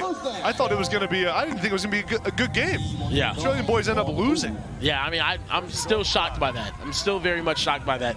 Trilly, it's just not really in their nature, not really in their baggeroni, if you will. Yeah, it was trash. Back to the end zone. That's a touchdown there for C1N. And guys, even though this game has been really sloppy for them early, they just need to stop. They get 1 stop. We have the onside play. They need to show up defensively right here, and they have been able to do that time and time again. And Cam, I believe, is going to go for the 1-point gamble. I don't like going for the 1-point gamble. I like it. Why not? What does 1 point do for you? 1-point gamble right here. If you successfully get it, you do the onside play. You don't have to use a money drive. Well, back in the end zone, intercepted. Is he going to return this one? He's going to try to return this one all the way back. He can. It's not going to matter. 1 point for the... It's going to be 1 point for a defense anyway. But it is killing the clock, which I do like. Yeah. Heads up play, kill the clock with the lead. That's the risk of the 1-point gamble there. But as you said, Tom, and to your point, now you still do have the money drive. We got to make that like 2 points if they return it for a touchdown or something. We should do that. The powers that be, make it happen. Defcon just ran so many yards. Yeah, I mean, they just ran all the way across the field and then all the way back. I miss being young with energy and knees. It's a good time. Hey, B, remember when you had knees? Oh. Yeah. I was about 10 years ago. Yeah, it's a good time. I haven't had them since. I used to dance, man. Hit the South Dallas jig. It was fun. You guys hear about some athletes who don't have meniscus or don't have ACLs? Yeah. Juwan Blair. Yeah. Modern medicine. Linebacker out of NC State, who just got drafted last year, doesn't have an ACL. Or sorry, he has like partial ACL or something like that. Yeah. Yeah. Tell you what, guys, big drive right here. Big drive right here. Huge drive right here. I mean, huge defensive possession here for C1N. If they can get a stop, they this onside play makes every 2-possession game really a 1-possession game, because I can score 2 touchdowns without getting the ball back, especially under 2 minutes. So right here, C1N, they desperately need a stop. Can they get one right here? Second down. Oh, beautiful incompletion. Hey. CJ Sadler with the breakup. That's a great play by CJ Sadler. He's not that big of a corner, only 5'10", but he plays a lot bigger than that. Nice job swatting the ball away. And here now, 3rd down and 20, guys. Big play. This is where turnovers happen more on 3rd down and long than any other down and distance in football. And boy, does C1N need to force a turnover right here. And I'm wondering right here if they're going to go zone again, which is where Defcon picked up big yardage on 3rd down last time. It doesn't seem like they are, AB. They're going to man up. They're going to go over the top. And now Wynn caught the ball and sent it all the way through the back of the end zone. And goodness gracious, now a 4th and 20. Defcon going to choose to flip the field here. Oh. And C1N right back in the game. Hey, Cam Newton just likes giving us a heart attack. If Defcon loses this game, I'm not going to lie to you. They might be the most cursed team I've ever seen. That was a great stop by the C1N defense. Showed up big there. That play by CJ Sadler on 2nd down really didn't happen. And now Derek Baker's got to get something going here. I think I would have C1N started. Still has their money drive. I would have went money. Derek Baker looking for TRAYVIS rather. And what a pass breakup. Do you like saving the money still? Yeah, I like saving the money. I like saving the money for the last one. So look, they can run money drive on the onside play. Right. We do allow them to do that. So they score right now with less than 2 minutes. They can attempt the onside play, which is 1 play from the 10-yard line where they have to get to the opposing team's 20. Essentially, think of it like a 4th and 20. They can keep the drive going after that, ladies. And I guess, guys, like no matter when you use the money drive, you need 2 scores here. And you need Oh, my God. I mean, it's strapped up. It's strapped up. And Jermaine Bishop talking that talk right to Cam Newton. Watch Jermaine Bishop drive on this football. That's big-time instincts by the defensive back. I think he's the best DB we've seen. Yeah, and then right there, we want to see Ryan Mosley bring that one in, and that's Jermaine just not giving up on a play. And right here, Derek Baker looking back over to that side, pumps on the go. He got his man. Oh, no. Are you kidding me? Are you kidding me? Honey, no. He beat Jermaine Bishop on a stop and go. A perfect ball into the wind from Derek Baker. And just another drop from Ryan Mosley. And Mosley had him beat on the hitch and go. Oh, watch my Mosley goodness. right here. He's going to go right here, hitch. As soon as Bishop drives up, watch the hitch and go. Just out of the screen, but see the pump fake brought him up. The go route, and that's a perfect ball, and now changed the game, Kieran. Huge 4th down and 20. We're gonna see it again. I mean, unbelievable. Gotta pick up the yardage here. Over the middle, broken up, and Defcon United. It didn't even look like they knew what the play was right there, some of those guys. Defcon United with a huge stop, and that is going to put this game on ice. There's still time left. Defcon, you are the weirdest team in all of I'm not going to lie. Defcon and Coastline, they don't make any sense whatsoever. I'm actually mad at you. Coastline has like 3 wins this week. One of them's over Trillion, one of them's over Raw Miami. And now Defcon has a win over C1N after getting 35-0, like just dominated. So C1N will be 5-4. Is that correct? Yes, they will. I am getting nervous about their playoff potential. Yeah, I think they are on the bubble. Right at about 5-6 wins is right where I think that playoff bubble spot's going to be. Obviously, the committee's going to take into account a lot of factors. Yeah, I will. There that week and whatnot. Yeah, I mean, yeah, you're a part of it. Who is the committee, Tom? Yeah, who is? It's Tom and a bunch of questionable people is what I'll say. We take bribes. They take bribes. We buy them a Subway sandwich. They will go ahead and get things going. We look at how scary the coach is. And here in the Platinum Division, Defcon United after this game is going to move to 3-6. C1N to 5-4. I do feel like look 6 at is the teams, magic number. Yeah, six you get to 6 wins, you're good. You know what the most shocking thing is though about this playoff picture? Already we saw SFE win the division. They're going to the playoff. Midwest Boom started off 0-3, guys. Yes. Super impressed by that. They look amazing. And they took a loss earlier today to Raw Miami in a game that was extremely close. In a game that went to overtime. Like they are legitimately one of the best teams we've seen out here. And there it is going to be done. Defcon United with a huge victory over C1N. Trying to maybe play their way back into playoff contention. We'll see how they close the day. They have one more game later on. Ladies and gentlemen, more OT7 action on the way. Maybe it won't be a weird game. Maybe it'll be a good one. Don't go anywhere. We'll be right back with more OT7 action after this.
I mean, what did we just watch? Defcon United is looking like a team revived. They took a loss their first game of the day. We were thinking it might be wraps for this Defcon team in the OT7 playoffs, but they just came out and defeated Cam Newton and C1N. Adam, what do you think about that game? I can't figure out this Defcon team. I mean, they get shut out in their first game. They give up a ton of points. Then they come out and dominate C1N. They play well on offense. Quarterback change did well for them. Yeah, Brody Scheinberg looked great in that game. He had 4 touchdowns on the game. So we are definitely seeing a new Defcon team this morning.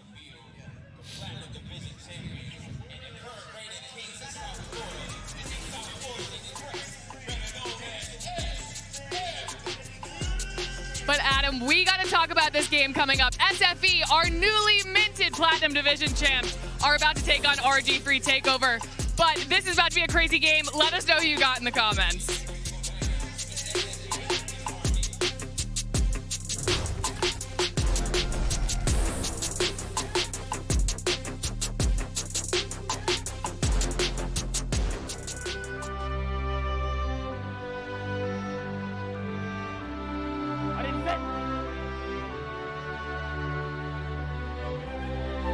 Kieran, what's wrong with you today? You got to get your head in the game. I skipped lunch today, Coach.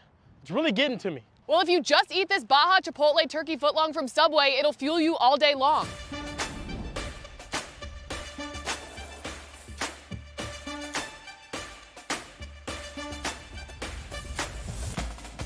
I got this. Ready? Go. Subway makes everything better. Try one of the 7 legendary subs from Subway's Meal of the Day. Now back to OT7.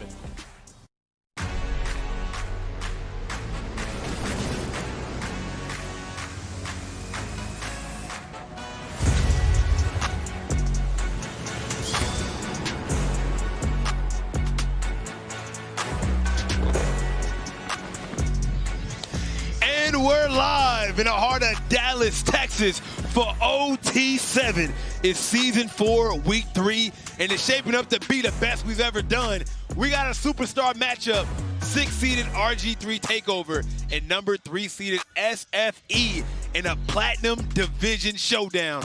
We've gathered the best high school football players from around the nation to compete for an OT7 championship, and this one should be a good one. Can't wait for this, man. South Florida meets Heisman Trophy winner RG3's team. I go by the name of Jukum Jones, and I'm with my guys, Overtime Tom and Mo Hassan. What's up, fellas? To the hat. Jacob Jones, okay. Cam Newton saw me walking around. He said, dude, you have the most insane fashion. I have to give you this hat. That never happened, bro. And I was That like, never hey, happened. that's an honor. Thank you. Oh, we're going to lie today. Let's do it. I'm down. I'm down. Now, I don't know if that's true, but Tom, what is true, Eric McFarland has been balling this week. Eric McFarland, just a freshman. I had to ask him earlier. I was like, you're really just a freshman? Absolutely dominating. Week 1 of OT7, he won our Player of the Week.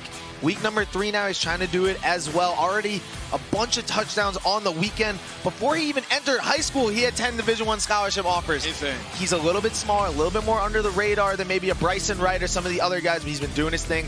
All OT7, I think he might be the best receiver we got. Ooh, and I'm taking Chris Stewart, Tom. He's a Texas commit, and this team for RG3 is 4th in the division round. This is a must-win for RG3 squad, and if they're going to do it, it's because of Chris Stewart. When you think of him as a wide receiver, think speed. He takes the top off the defense, and he is a leader. Hey, man. I like him. Yeah. I like him a lot. We got 2 great receivers going at it, and SFE known for having one of the best receiving corps, if not the best receiving corps. Speaking of receivers, we got Bryson Wright in the building, a.k.a. best in the world. The freshman phenom. hop on. Hop on. Yeah, right on that end. Come on through, man. I think he's one of the shade that we have. Yeah, it is starting to get a little warm out there, man. Hey, Bryson. What's up? How are you? Good. Hey, What's up with Raw? What's up with y'all, man? I've been feeling a lot of animosity from y'all bench, man. Y'all the most rowdiest, trash-talking team. Nah, we keep it cool, but once the other team start talking, then that's when we... Oh, it's always the other team's fault. Yeah. You guys are very innocent. You're so innocent. Y'all didn't hear what they said when we first got here? I'm nervous to hear what they said. Y'all about to say, I don't even know if that's good for the airwaves, man. Well, you guys are 3-0 against SFE so far. Yep. So there's something there. Would you say that's your guys' biggest rival in OT7, them or Trillion Boys? Trillion Boys. They got that dub over y'all, though, man. Y'all got to get some get back. Nah, that was their only win in like 7 games. It literally 1-6 against y'all. That was a big-time dub, but SFE, another Florida team trying to get this dub, and Demon Lawrence out there slinging it, Mo. We got a rocket on him. No, he is. He's a stud. He's a freshman phenom. He's got every school in the offer asking him to go there. And he's just so cool under pressure. It's unbelievable. He's throwing with anticipation. We talked to RG3 about it yesterday, actually. He said that was the #1 thing he noticed in Neiman. He throws the ball right before his receivers are even turning their heads. See if he can do it there. Bryson, he's a freshman as well. You guys are both freshmen, correct? Yeah, I know Neiman. You've known him for a minute? Yeah, we played together on the same team before. And I say you, Eric, Neiman, y'all go somewhere and dominate as freshmen. Yeah, I like that. That would be that would be fine. Are you guys the 3 best freshmen like in the country? Yeah, and Amir Sears. Yes, like that. Also on Raw. Yep. Can't forget Amir Sears. He's like that for sure. Nah, he definitely is. Best DB in 28. Yeah, he would lock you up. Nah. Big fourth down for SFE. Oh, in the backfield, touchdown. Caden Dixon Wyatt with the touchdown. Yes, sir. First touchdown of the game for SFE. Caden Dixon Wyatt with the nice hands. You like his game? Yeah, I like Caden's game. Now, Bryson, a lot of these guys from Florida, obviously SFE. Are there any guys you train with or just been around that you like a lot? Most definitely Eric, Neiman, Caden, and that's really it. Oh, and Julio. Me and Julio from like the same city. So Santiago? like, yeah, Nice.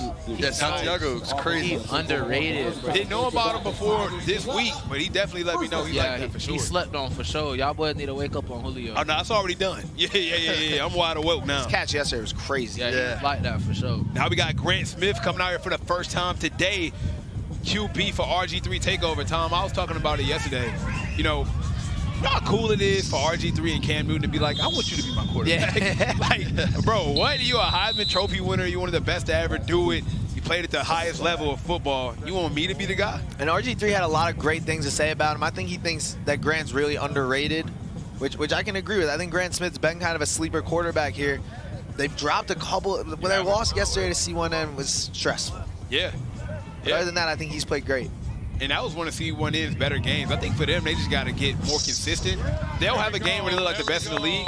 They don't have a game where it's like, was y'all even woke when y'all play? You know what I'm saying? They just got to get a little bit more consistent. Yeah, and one of the reasons why they lost that game to C1N, he was just forcing too many balls and turning the ball over. And that's kind of what happens when you have a guy like Grant Smith, big physical quarterback with the arm strength. You feel like he can fit all these balls in these windows, but you just need to be able to take care of it. That was a holding on the defense right there. You seen a lot of that yesterday, Bryson. Yeah. Seen a lot of it today on us. They throwing flags left and right on the raw. Bryson, you meet RG3 yet? Nah, never. He get to say anything to you? They talk. Juju Smith-Schuster was talking about you on NFL like you Network. game a lot, bro. Yeah, for real? Yeah, he did. I ain't here. I was trying to watch the game, but I can't find it nowhere. That was the NFL Network game. Oh! You can't rewatch it? Looked like he hit him right there. They'll play it on NFL Network. Yeah, they'll play it on NFL Network. And it's on YouTube as well. Okay. 3rd and 10 for Grant Smith. Let's see if he can make something happen. The camera's filming this angle. Stay calm in the chaos. Stay 6'4", calm. 216 Go. pounds. Go through your You reads, got make offers the from throw. Texas A&M, Kansas State, Arkansas, to name a few. Now you got to deliver right here, Mo. 3rd and 10. Yeah, and against a really tough defense. We talked about a lot of the safety, Chase Calicut. He's 6'3", 6'4", always around the ball. And he got like a 60-inch vertical. He cleared the booth yesterday without even getting a head start. I got like Brody Jennings, the Michigan commit over there. He got the best name. Brody is tough. That's a tough name right Go there. to the same high school. Oh, wow. That's fire. That's fire. You played against this defense yesterday, Bryson. What do you think about them? I feel they're a really good defensive team, but you know, raw offense is just so talented that I feel like they can't Play two. Here we go. They're most definitely a great team. I love playing against SFE. Delay a game on the play, fella. That's a loss of down. RG3 Takeover not taking advantage of getting out to that line of scrimmage and getting it off. Take a shot deep, got a man. Overthrew him. Got a flag down here, though. It's hard to throw in this wind, Mo. I feel like every week it's just been an insane amount of wind. Yeah, what's up with Texas, man? Who chose that? All the papers are flying. The hat that Cam Newton personally gave me, I can't even wear it anymore. We always find wind. Yeah, I think that's something that OT7 loves to do. Let's get to Florida, Bryson, where the best football is played. How about that? Another defensive holding, so RG3 Takeover gets 5 yards, and they get another chance to try it on 4th down. But now it's 4th and 5, man, a little bit more manageable. What should we look at right here, Mo? What are we looking at? Chris Stewart, the Texas commit. I mean, why not? Who else you want to throw it to, right? One of the best receivers in the country. Great route runner. He's a technician. Oh, easy route right there. They pick up the first, and that's why those penalties hurt, man. Holding calls, you giving it to him, man. You had it done. Yeah, that's Cruz Herrera. He's a Sacramento State commit. And they're doing some special stuff out there. They had Ryder Lyons take a visit, too. Shout out to Ryder Lyons. Shout out to Ryder. What a dog. Great guy. He'll be here next week with the Cold Hearts. Him and Bunchy will be back. Low Pro will be back. Hey, quiet as cat when RG3 was in the booth. I kind of sized him up, and I think I could beat him. RG3? Oh yeah, for sure. I could beat him at what? Yeah, and what? Name it. Thumb War? Wrestling, Thumb Wars, UFC. I mean, he just. What about just straight street fight? Bryson, who do you think would win in a fight? Sniper Jones or Superman RG3? 5. Before we do that, let me toss down to Tess. What's up, Tess? All right, I got a crew of SFE guys down here with me. Julio, I need to talk to you first. You kind of broke the internet with that catch yesterday. Did you know what was happening as that was going down? Nah, it's just, I just let the ball in, I had it on his back the whole way. I tried to hold on, I just held on to it. Good defense, better offense. All right, you guys took down C1N week 1. You are now taking on RG3. Are you looking for a clean sweep of the NFL coaches? Yes, we are definitely looking for a clean sweep. After you already clinched the division, was it an interesting decision to keep all of the starters in, or what was that? No, let me answer this. I mean, our coaches don't care. We're trying to put up 100 ball. Trying to break records. All right, you guys might have to get back out there soon. Best of luck to you today. Hey, man, we got the most confident players in the world, bro. Hands down. Yeah. I mean, you're saying next to the kid who's saying he's the best in the world. Man, he was handing out autographed shirts at the touchdowns. I don't think nobody more confident than be right, man. What's the next touchdown celebration? Yeah, what do we got? What's in the bag? We need play something good. C1N, right? Yeah. I got a celebration for Travis Hunter. Oh, okay. I'm looking forward for that one. I gotta see where he's gonna be at though. Y'all think he's gonna be up here? No, he'll be on the sideline. He'll be on the field. Might be. I don't know. You're gonna go up to him?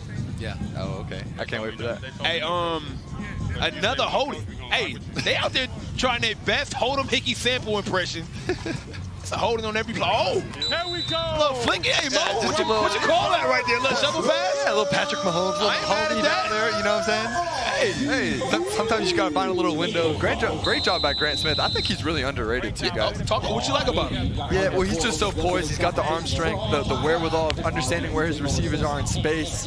I think he has a chip on his shoulder, right? Like we talk about Neiman Lawrence, the freshman phenom, the Ryan Rakowskis of the world, Mikey Eugenio, and we get these under-recruited guys who just have chips on their shoulders, and I love to see those guys develop. Oh, Eric, going deep. Taking a show. Hey, listen, straps. If he could have got that, because he kind of positioned himself. Oh, yeah, he for that catch. He came back for it. Speaking of big catches, your boy caught a crazy catch yesterday on the defender's back. Yeah, that was crazy. I mean, have you ever seen something like that? Have you ever done something like that? I ain't gonna lie. I'd say that was probably that was the best catch of this tournament. Yeah, that was tough, man. The concentration on that was insane. Neiman Lawrence. He snagged that. Has a man, Brady. Yo, he's a huge receiver. Jabari Brady's huge. He's massive. That's a grown man out there, man. Let's take a look at that catch, though, because that was nominated as catch of the year, man. It was yesterday. My goodness. And then he's still able to bring it in. I don't even know how you can concentrate through someone's body like that. That's insane. Julio Santiago. SFE looking to score again, taking another shot. He's wide. Oh! A late defensive play right there from RG3 Takeover. I thought that was an easy touchdown. Yeah, he was wide open. It looks like Neiman just needed to either throw it earlier or just put more on it. And he was late, put too much air on it. And a great job by not giving up and getting that hand in there. Bryson, is there anything the receiver could have done differently there? Should he have came back for it? He definitely could have came back for it, but I just think he was open. But I think the ball should have been out way quicker. A little bit earlier? Yeah, I think. Niles Newman would have made that throw. Oh, 1,000%. Yeah, 100%. Newman Niles connected on his first ever touchdown. Yeah, I don't know. Why didn't he come back? Well, you know, He wanted to go out on a touchdown. Yeah, that's fair. That's fair. Some people, you know, go out on top, man. Shout out to Iron Man. He also thought he was too good for OT7. Oh, yeah? Well, Yeah, he was like, I can't play with these people. He's going straight to the league. Yep. Heard he got a 10-day Jets. Oh, wow. Bryson, you play basketball also, right? Yes, sir. Are you good at basketball? What's going on there? Didn't you break up? I would not expect him to say he's not good at anything. Didn't you break a backboard? Yeah, I did break a backboard. For real? Yeah. Was it like We posted it like a year ago. Was it a Nerf basketball? No, it was in where was it at? Were you playing with Cam that weekend? Nah, I was with Trayman Elite.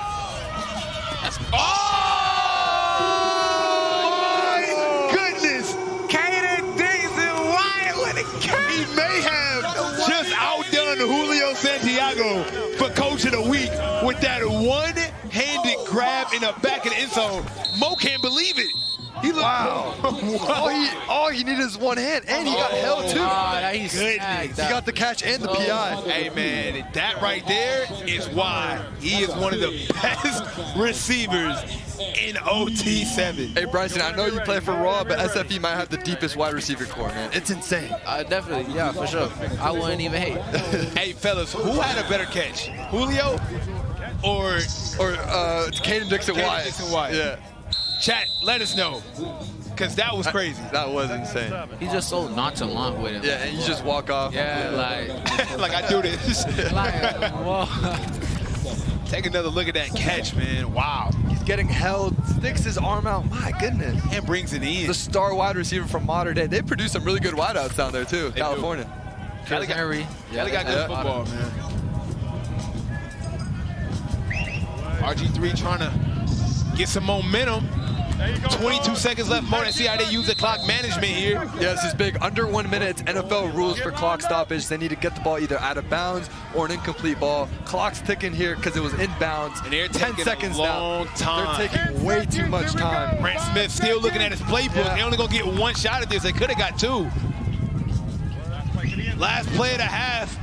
Oh! And that is exactly what we were talking about. Chase Calicut with the 60-inch version. Chase is all over the field. He's batting balls down. He's catching interceptions. These are game changers. Look how long he is. He got up there. It's insane, bro. It's insane. What's his vertical? It's sick, bro. It got to be 60. I'm telling you. The things that I've seen him do has only been outdone by LeBron James. Wow. Bryson, we appreciate you joining us, my brother. We're going to let you get back with your team. What a first half we just seen. RG3 Takeover and SFE. Man, what a game. But we got to debate which SFE touchdown was better. Both of these teammates is kind of duking it out for best coach of the best catch of the year. So this one, Caden Dixon-Wyatt, one hand. Yep. Yeah, Julio was two hands, but around someone's body. So I don't know how you judge those two. I mean, two totally different catches. Both had an insane amount of, looked like the wind took that one. I think Julio's is more impressive, but it's almost so confusing. Yes. That, like, Caden's is more graceful. We got a balloon. So are we counting Julio? That's Julio's. Is this luck? This is what I want to break it down. Is this luck or skill? Okay, wait. Can I add one more thing? He's also doing it on Samari Smoke Matthews, one of the best DBs in the country. That's fair. So that adds a little bit to it. I think that one is a little bit more different. And he pulled it at the very end with one hand, too. The hand strength there. I'm going to go Julio there. I'm going Julio. It's close. It's more rare to see a catch like that. Yes. The one-handed, you're starting to see them a little bit more. Yes. And Tess actually has both of them now. Hey, Tess, what's going on? Yes, I have the stars of the SFE receivers right now. Caden, we'll start with you. You just made that crazy highlight.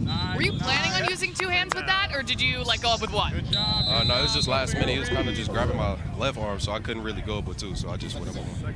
All right, the guys in the booth were talking. The chat wants to know, was that catch better than the one Julio made yesterday on the DB's back? Nah, that was crazy. I'm not gonna lie, that was crazy. That catch was nothing compared to his catch. That was a very humble answer. Julio, any thoughts on that? I mean, I ain't gonna lie, they was both great catches. You know what I'm saying? That's just what we do. They might be in the OT7 Hall of Fame in terms of highlights. Best of luck out there. You guys been going crazy. Man, if they had a teammate award at OT7, they would be the co-MVPs. They're so nice to each other. I would never. Meanwhile, Bryson's like, I'm the best in the world. Imagine me sharing an award with Tom. Well, everyone in the chat said Julio. Jalen, 52-57. Jeremiah Makins.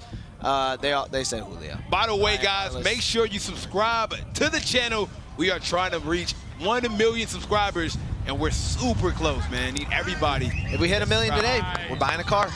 Yeah. Yes. Tom is buying me a car. Snipe, what would you do if we hit 1 million? I heard you're going to do one-on-one reps against Bryson. Actually, if we hit 1 million subscribers, I am going to wrestle RG3 in an alligator. Yeah, man. And would you get Cam in there too? Well, no. Nah, not Cam. You don't want to wrestle Cam? Yeah, because I know my limits, man. You know, Cam is I think you could take on RG3. 100%. Yeah. I mean, we both have the same physique. Same in height, and we both have a very astonishing college football career.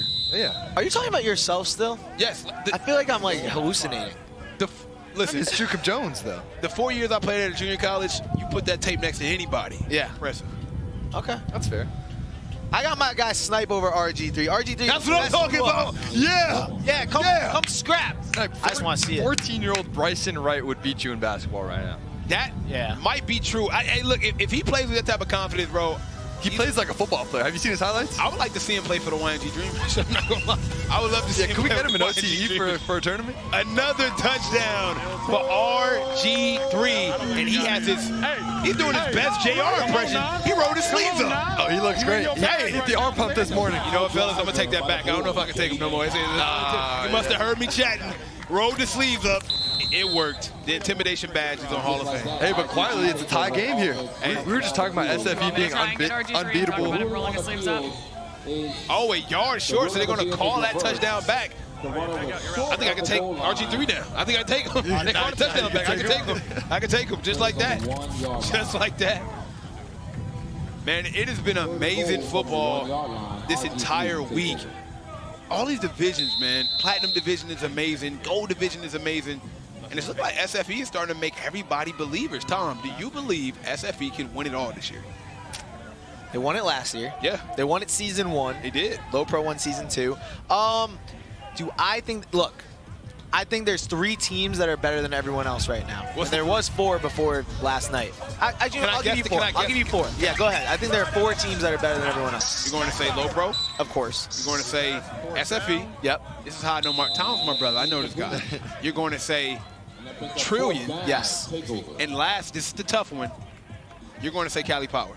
Nope. Oh. Raw? I'm going Raw. Okay, I knew it was one of the two. I think those 4 teams are the best 4 teams when playing right.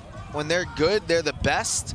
But Trillion Boys dropping 2 games yesterday had me stressed. And it's the way they lost, not just the loss. It wasn't a close loss at the end. They got blown out by Coastline Stars. But it's always some teams that's going to be creeping around and making it hard for guys to live. This RG3 Takeover team is a team that is a hard out for anybody. And Cali Power, and guys, to be honest, I think that, Chris Stewart was wide open, couldn't get the ball right there. A huge stop by SFE. And Midwest Boom has been playing great. They're going to be a hard out as well. Midwest Boom is playing good football right now. But if SFE continues to play defense like this, we all know about their offense, right? They have all the 5-star receivers. Yes. Neiman Lawrence is a monster. Yep. But if this defense keeps playing like this, they're going to win it all. Do you think they'll be Low Pro then? You think that team could be Low Pro? It's going to be a good game. I think it'll come down to the end. Oh, taking the shot deep. I think this team is just so confident. They're just like, hey, man, I'm airing it out. I got the best receiving core in all of OT7. Good luck. I know you said the defense. I actually think it comes down to Neiman Lawrence, and that's been the story of SFE every single year. They have all the weapons. They have all the playmakers. Can their quarterback match that level of skill? And I think Neiman has proven that even though he's just a freshman, he kind of has that poise to be able to do it. Let me tell you something, man.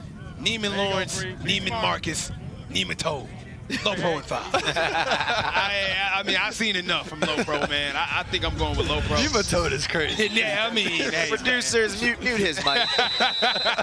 So you telling me I can't believe in Low Pro now? Is that what we doing? No, they're at the top of Strictly for a reason, okay? They're the best team. Neiman Lawrence, as a freshman, guys, I mean, Mo, we got to admit, this kid has come out, and he has played above my expectations. I knew for a reason he was nice when I seen he had an offer from O-State, because we only offer greatness. That's crazy. But to see the way he's tips and overthrow Snipe. Gotta get those. Gotta get those. Got to get those. But to see his poise, he's another player that I want to see his development here at OT7. We've seen the Gavin Sidwar. We've seen some of these guys, Jonas Williams. We've seen a lot of these guys over time just become great players. I'm curious to see his development as well. Yeah, it's exciting because we're going to get another 3 years of him at OT7. And, like, again, he's a freshman. He's 15 years old. The cool thing, too, with his football high school development, he's now playing for Teddy Bridgewater at Northwestern High School in South Florida. B. Exactly. So if you're playing for a guy like that, first-round pick, NFL veteran, that's only going to continue to elevate your development. Got a flag here. I'm curious what this was. A lot of flags in that C1N game, too. Just a lot of flags. Well, I think yesterday they let the guys go a little bit, got a little loose. It's a holding on the defense there. 5-yard penalty. Replay first down. A lot of holding, man. Hey, look. And we've seen a lot of upsets, too. Like, RG3 Takeover is still in this game. No one thought they'd win. SFE has just been blowing everyone out, and they're in this game right now. 4 minutes left in the second half. Julio, did he get that spin move ball? Julio Santiago with the soft hands. Hey, Julio's wearing all Oregon gear right now. Ah, you might be okay. You might be a crystal ball, man. What are you doing? Take a look at that catch right there. A rocket from Neiman Lawrence to him. To be fair, I would wear Oregon gear if someone It is the best gear. They have a lot of good gear. I can see Dante Moore throwing passes to him in Eugene, Oregon. Another OT7 alum. Never been to Oregon. No, me neither. We should go. Yeah, we should go. Yeah. Let's not bring Snipe, though. No. Oh, come on, man. You gonna go without the boys? Come on, man. Neiman drops back. Has a man and has a touchdown. SFE 21, RG3 Takeover 7. Yeah, it's Eric McFarland, number 3, IMG's #1 wide receiver, and a great diving catch there in the middle. Gives them a 2-score lead. Hey, but as we know, Tom, here at OT7, you're never out of a football game. Right now, RG3 still has their money drive, which means a touchdown would be worth 10 points instead of 7. And if they score with less than 2 minutes, they can use an onside play, which means they get the ball back. They have to convert a first down to continue play. So this game can definitely be going down. If they play it right, they could sneak a win here. And they're using their money drive. Hey, maybe RG3 heard me. You know what I'm saying? He rolled up the sleeves when I could take him in a fight. You really need your coaching advice. If they play this perfectly, SFB never gets the ball back. Literally. Because they score here, they elect to take it back. Oh, he has a man wide open. Oh! And he drops the ball. That's tough, man. Well, it was a great concept. He has his big wide receiver streaking across the field. Hung a little in the wind. Yeah, that wind definitely carried it a little bit to the left, but you want to lead your receiver further to that sideline, and that would have been a huge completion on first down. Because at that point, Mo, only the receiver would have been able to catch that when it was kind of out of the way of the 2 defenders. Now they get another opportunity, still 2 minutes left. But they haven't been really good with clock management. I'm curious to see what they do here, but it was some unsportsmanlike conduct on a defense, so it's a 10-yard penalty, automatic first down. So yeah, and remember with our onside play, you can get a score, and if it's under 2 minutes, which it is now, you can utilize that. Absolutely. Let's see what they decide to do here. Oh, this SFE defense is the real deal. Wow, it's going to be tough on him. And Mo, this is very important, right? Because even if you do get the touchdown, you want to score with enough time to be able to actually do something with the onside play. So you don't want to waste too much time. And once again, they are lollygagging to say the least. You really want to score without a minute left. Yeah. In the words of Zion, really lackadaisical right now. Still. Yeah, look, you want to see Grant Smith have a sense of urgency, be a leader on the field, tell everyone to get set. You should have some set plays as well. You need to have... Oh my gosh, a great ball there on the sideline. Oh, he caught that. He caught that. All right, we got to go a little bit. They need to hurry up. You see RG3 giving them the signal to speed this up. They need to have concepts that are ready to go. 2 beaters, 1 high beaters. They should be 1 play signals that Grant's giving out to his wideouts. And now, 1 minute left, which is NFL rules. Out of bounds, incomplete passes will stop the clock.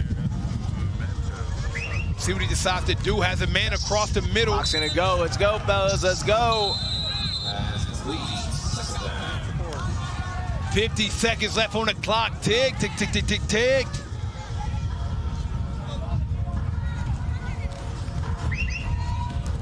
Looking through leads.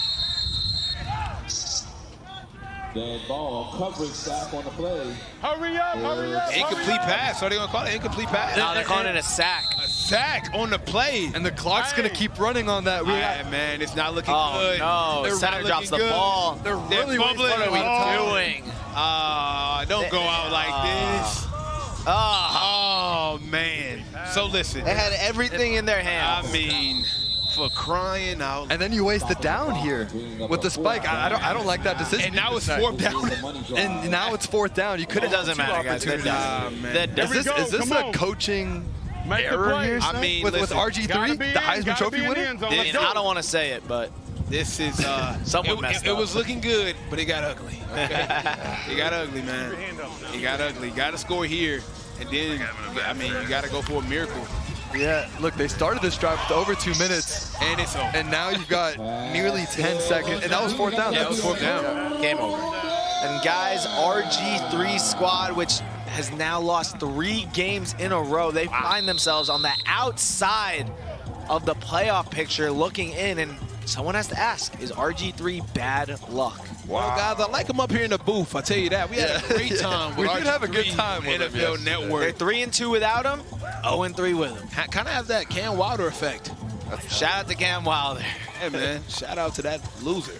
All right, man, Neiman Lawrence just trying to get an easy completion to run out the clock, and that will do it. SFE is looking dangerous as they move on and just continue to dominate. They already claimed their spot at the top of the Platinum Division, and another division win for them. Hey, man, they looking good out there, baby. Don't go anywhere. We got more OT7 football coming up after this.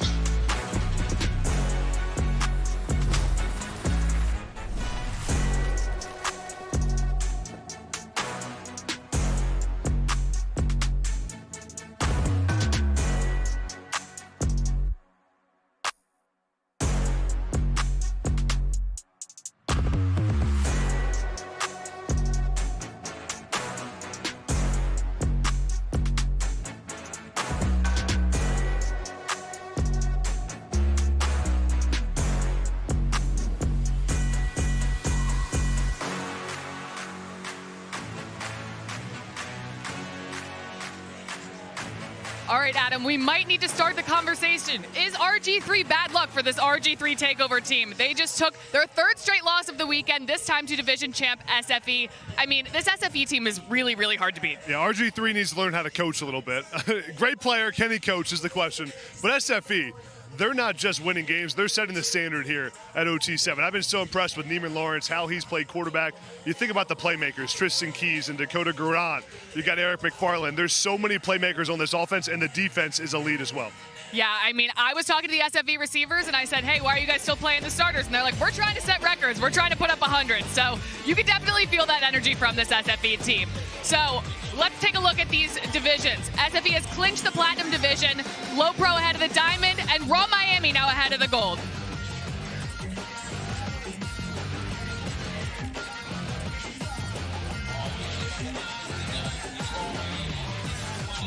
But now it is time for our Sunday showdown. Raw Miami versus C1N. Raw is 4-0 on the weekend, and this is a must-win game for the C1N team to try to secure a spot in the playoffs. We got Travis Hunter here, TRAYVIS Hunter. Who do you got in this one, Adam? I got C1N. They need the win bad. I think they get it done. I don't know. This should be a good one. Let us know in the chat who you got. Do not go anywhere. This is about to be a great one.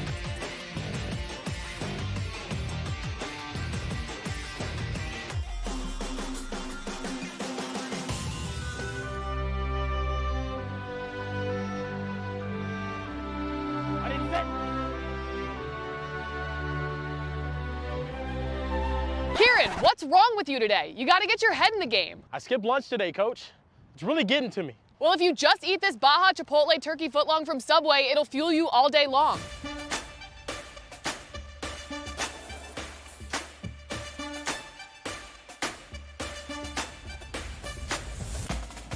I got this. Ready? Go. Subway makes everything better. Try one of the 7 legendary subs from Subway's Meal of the Day. Now back to OT7.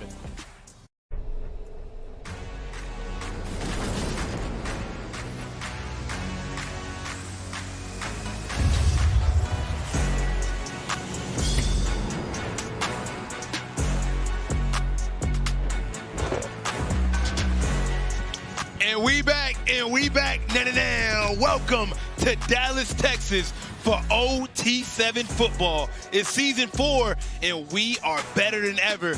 Here in week 3, we have a great game. It's the 9-seed Raw Miami going head-to-head against Heisman Trophy winning, MVP winning Cam Newton C1N team. We have gathered the best high school football players from around the nation, and they all came here to compete for an OT7 championship. It's a must-win for C1N to move on. I am football legend Jukum Jones, and I'm with my guys, Karen Hickey Sample and Mo Hassan. Fellas, what a game. It's the Sunday Showdown, baby. It is the Sunday Showdown, and I can't wait. The chat is saying ban Rico, and I say we do it. Okay. Hey, this is the game we've all been waiting for. Let's go. Hey, man, I got to talk about this receiving core, Raw Miami. Bryson Wright. I mean, he's the best I've ever seen in my life. He might be the best, right? He calls himself the best in the world, and there's a reason for it. I mean, 6'2", maybe 200 pounds, absolute freak athlete. He leaps up in the air and he floats whenever he catches the ball. He's an unbelievably dominant wide receiver, and we have seen him give almost everybody the business. And look, on the other side is TRAYVIS Hunter. The way he's been playing, it looks like he's going to win a Heisman Trophy, just like his older brother, who is also in attendance today. He's going to want to put on a show. He's explosive, he is electric, and he's fun to watch. He's got his celebrations after these touchdowns. No one can cover this guy. He's so shifty. He's a great route runner, and I can't wait to watch this kid perform. This is the Sunday Showdown for a reason. If you guys are tuned in right now, make sure you hit the subscribe button. We are on a mission for 1 million subscribers, and we are extremely close. All we need for you guys to do, hit the sub button, hit the like button, man, and continue to help us grow. So what a game we have. C1N, Kieran, this is a must-win game for them if they want to move on in the playoffs. Really help them out right now. But it's a tall order to get a win against this caliber of a team. 100%. I mean, it's going to be tough. It's going to be very tough. It is a must-win situation for C1N. They have to win this game, in my opinion, to get that playoff spot. I think this is their playoff eliminator right here. If they don't win, they leave it up to chance, which I don't think Cam Newton and them really want to do. They've been told about 6 wins is where that cutoff is going to be. They're trying to reach that mark right now, right here. They have to do it against one of the most talented teams in the country. And guys, just like he said, if you're not subscribed, we're not banning Rico. Hey, man, and Mo, if they want to get this win, it all starts with their QB, Derek Baker. What have you been able to see from him this week? And, you know, what do you think about his chances of making it happen today? Oh, it's the arm strength and the football IQ. Anytime you have a guy like Cam Newton, a former NFL MVP who handpicked you and is mentoring you, watching tape a few times a week, personally training you, you know you're going to know the game. And that's what they do. They run NFL concepts. That's why they had so much success in, was it week 1? They played so well. I feel like they've kind of fallen off a little bit today. So we'll see which Derek Baker performs today, which Cam Newton comes today.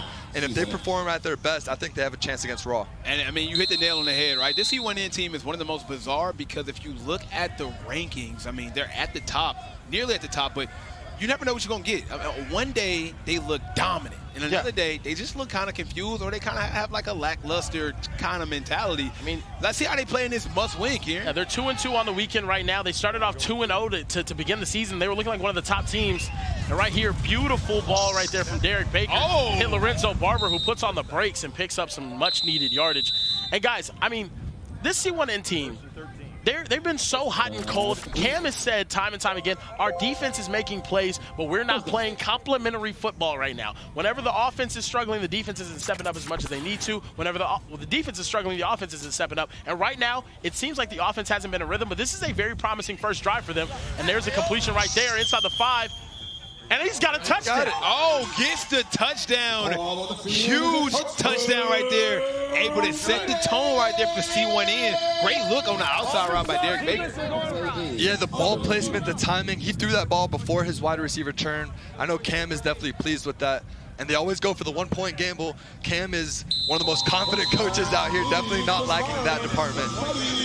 And fellas, we got a lot of Heisman Trophy winners out here, man. RG3 is in the building. Travis Hunter is in the building. Cam Newton is in the building. There's a lot of trophies in here. And maybe some future Heisman Trophy winners. I mean, come on, right? We've had a lot of guys that either came through here, is making noise. Jeremiah Smith being one of them, right? I mean, might be a Heisman Trophy winner. Might be. I mean, he's good enough to be one of the best freshmen to ever grace a football field, in my opinion. So, guys, they just went for the 1-point gamble. And let me break it down for you. If they would have scored there, they would have got an additional 1 point.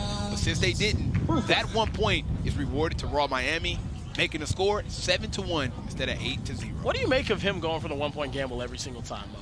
I mean, I wouldn't do it at all. You're giving the other team a point, and it's so the conversion rate from the 10-yard line is so low, especially in 7-on-7. It's so hard to complete these balls in the red zone. You know, it's funny.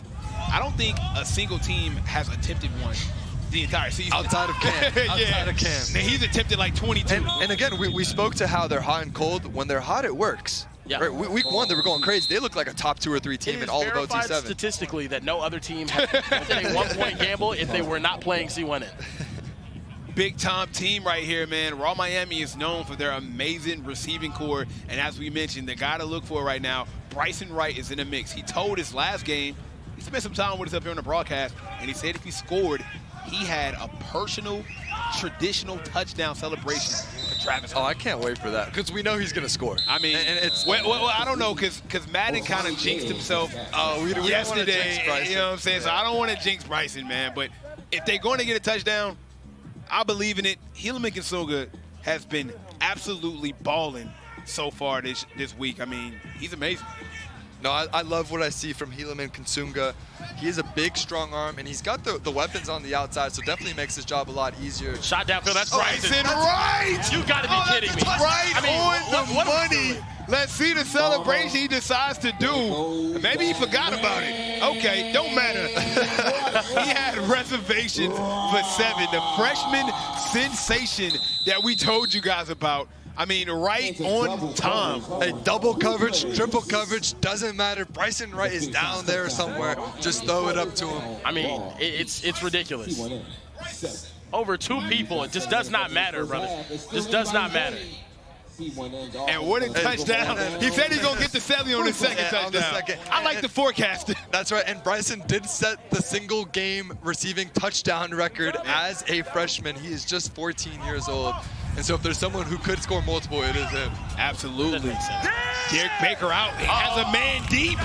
Oh, tips and overthrows, Mo. Gotta get those. Yeah. Gotta get those. And right there, you know, this is the new age football. Underthrown deep ball, you got to be able to sell that as a wide receiver. Yeah. You do. You got to jump back and act like you weren't able to get to the ball at all right here. A PI merchant, a James exactly. I like to see Christian Ward. Leave your feet to try to reach over him. Act as if you're getting pushed back right there. This is crazy. It has become one of the best plays in football, the underthrown go ball. I mean, the underthrown go ball, diagnose. Or send everybody downfield, see who's getting covered one-on-one, underthrow it. Underthrow it by 10 yards and you'll get 15. And this Raw Miami defense is, got a flag on the play. There's a flag in the backfield. I seen like 5 things happen, so I just want to know what the flag was for. It seemed like the clock had run out, but then there was also a flag in the defensive backfield. Somebody ran on the field. All types of things happen at one time. And I believe this is going to be 3rd down now. The clock ran out before the defensive pass interference or hold. Yeah, it was interesting. What do you guys think about quarterback Derek Baker going under center? Cam's team, the only team in all of OT7 that does it. From a quarterback's perspective, the only thing I can think of is it puts you into rhythm differently, kind of like 5-step drops, and if you're trying to develop a guy for the league as well. And Tess is with the man of the hour, Bryson Wright, right now. All right, Bryson, you just had a big-time touchdown. 2 defenders on you. Didn't really seem to matter again. Walk me through that play. I had a post, I beat the DB, and the safety was back there, and I burned both of them, and the quarterback just put a good ball. But he did burn both of them. And he promises a second touchdown. I'm going to be honest. I think he's going to get I think he's going to get 3. I'll give him a Kieran Hickey guarantee. And C1N decided to flip the field here at OT7. Flipping the field is like a punt. Instead of going for it on 4th down, you can elect to flip the field, and the team will get it on their own 10. They have to march down the field. Let's see if Raw Miami can put some more points on the board.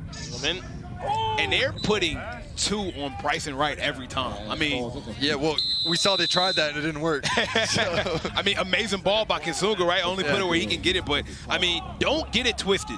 He's not the only guy out here on this field. I mean, this roster is absolutely stacked with nothing but great receivers. Calvin Russell, #1, huge receiver. 6'5", 195, 4-star. And there he is right there. I mean, as soon as you try to get hypnotized by one receiver, that's where you're done. Kai Meza, I mean, he's a 3-star. Jordan Clay, 4-star. He's got Baylor, Texas, Colorado. Everyone wants him. I mean, look, it's that South Florida swag, Snipe. That's what I've been trying to tell you guys. It might be, man. It might be. Yep, and C1N right there.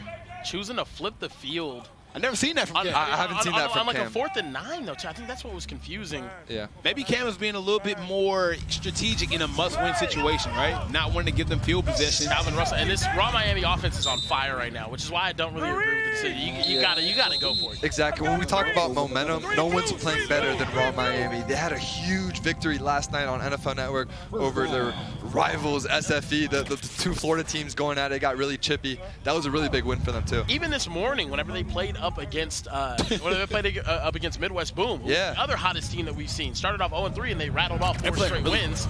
I mean, they played really well. That was a game that ended up going to overtime off air. But now Helaman Kasunga, let's see if he can get things going over the top. Just throwing it to nobody. Actually, that's a throwaway. That's a little Mahomie there. Little Mahomie there with the throwaway. Oh, he was trying to hit the cameraman. I don't know. I don't know, Jim. I don't know, Mo. It's a little Mahomie there. No, I do like what I see from Kasunga, and he's a guy that was a multi-sport athlete, started playing rugby. We see it with his size, the physicality. We even saw sometimes they would rush him, and he use his legs. He's very versatile in that aspect. But now here's a guy who plays a little bit of rugby. We love that. I mean, that's just second and goal for Kasunga. Let's see if he can punch it in. Throws a ball. Oh, God. Kind of slapped him. Hit him in the face. It ended up hitting him in the face. No penalty I think that was an accident right there. He's going for the ball. Wasn't trying to deck him right there. Superman punch if I ever seen one at OT7. That's the big body, Calvin Russell. Just throw it up to him. He's 6'4", 6'5". He got a Megatron body, bro. Oh, come on. Megatron? I mean, hey, man. I call it like I see it. He is a big physical receiver, and he took a hit there. He did take a shot right there. He's going to go to the 10. Hopefully he's okay. All right, seeing Raw Miami trying to get set right here. Coach is screaming to hurry up right now. When is Coach Tom Schuler? And that's going to be a delay of game. Oh, wow. Them down, and he's now screaming at him again. Got to hurry up. Delay of game. Delay of games have hurt Raw Miami all weekend long. Yeah. And no one talks more than Tommy Schuler on that side. I love me some Tommy Schuler. Right here. Travis Hunter talking a little bit. Everybody getting a little chatty. Travis trying to make sure these DBs are doing their job right now on this big fourth down here for C1N. Need to stop. Seeing with his younger brother, TRAYVIS Hunter, receiver for C1N. Oh, shot to the back of the end zone. I mean, you got to be kidding me. You got to be kidding me. Jordan Clay has done this time and time again. Big play Clay makes it happen on his head. What a catch in traffic, but the pass, Mo. I mean, confident throw right there from Helaman. Well, yeah, the confidence. It is fourth down, so you need to put the ball in play. But this catch, to be able to just wrestle the ball away, the San Antonio, Texas product. You guys play real football in Texas. Is what he does. He jumps over the top of people and makes contested catches look easy. Big play Clay does it again. He's the reason why they beat Defcon late in that game. 2 seconds on the clock, had the catch of the weekend. Now he does it again right here. He's unguardable. How do you stop that? In the words of Deion Sanders, do you believe? Do you believe? Because I do. I am a believer, young Clay. I am a believer. This wide receiving group is ridiculous. I'm telling you. Star offers, telling you, bro. 50-50 ball specialist. Those are not 50-50 balls, Mo. What are those? 80-20. 90-10. Those are 99-1 balls. Those are 99-1 balls. Insane. Now, let's see if Derek Baker can strike back. Touchdown here, go a long way before the half. Great pass across the middle. Let's see if this offense can get rolling right here. This is a must-score situation. I'm going to go ahead and say it. Raw Miami gets the ball after the half. Yeah. C1N needs to go down the field right now and score. And I like the sense of urgency. 40 seconds here. They need to hurry up. Derek Baker doing a good job. Oh, good catch right there. And this is where those one-point gambles hurt you right here, Mo, right? Like, even if you score, you're still down one trailing in that first half because you didn't get the gamble. Why not go for it again? You got to. Now you have to go for it. Why not do it again? It puts you into that situation. I love going for it again. Is Shane Gillis here? Okay, well. Great pass to the outside. Touch short, 14 seconds. Baker's the clock in the is still running. 10 seconds left. Go get set. They're going to get one playoff here, it looks like. Yep. I'd spike it right here. They might do that. They're going to go and spike it. Give themselves some time. Not a fan of that, man. I'm not a fan. No, it's a good decision. Nah, I don't like it. I don't like it. That's great. Why don't you like it, Snap? Because you could have got 2 out of that, man. I'm a greedy guy. Yeah, you could have got 2. See, y'all don't know 5 ball. seconds. Y'all don't know ball. You know what I'm saying? We don't know ball. Yeah, you don't know ball. Y'all know ball. Juke 'em Jones. Juke 'em Jones. You know, I'm a... Back in his day, I'd have just ran it in. Hey, but watch this formation, how it's tight, and you create leverage. There's going to have a lot of guys going to the flat routes. It's going to be a race to that front pylon. Watching wide open. He missed the guy, but still has... Oh! Young TRAYVIS Hunter with the touchdown, making it look easy in front of Big Bro right there. Hey, TRAYVIS coming in clutch. He just finds the window, settles in there, boxes his DB out, and a huge touchdown. They really needed that for C1N. And now they go for it. The 1-point gamble. And it kind of helps because they get that second off the clock, too. 1 second, though. Second touchdown of the day for TRAYVIS Hunter. Already did. I thought he was going to drop that. It got a little fumbling in there, but he was able to bring it in. But when Big Bro's here, you got to come down. You got to put on, man. Got to put on. And that's the thing about TRAYVIS. He's been really their deep ball guy. Yeah, no, he's fast, man. Derek Baker dropping back, has a man, and it converts on a 1-point gamble. Must win situation for C1N as we have a tie ball game with 1 second left. And another 99 one ball is coming up. It's no way to get this off, all right? It really is too much time. They might have left too much time. 1 second on the clock. Might have left too much. You know what? I'm going to call it. Incomplete pass right here. They're going Jordan Clay by himself at the top of your screen right there. You got a juke 'em guarantee. I'm going Bryson Wright.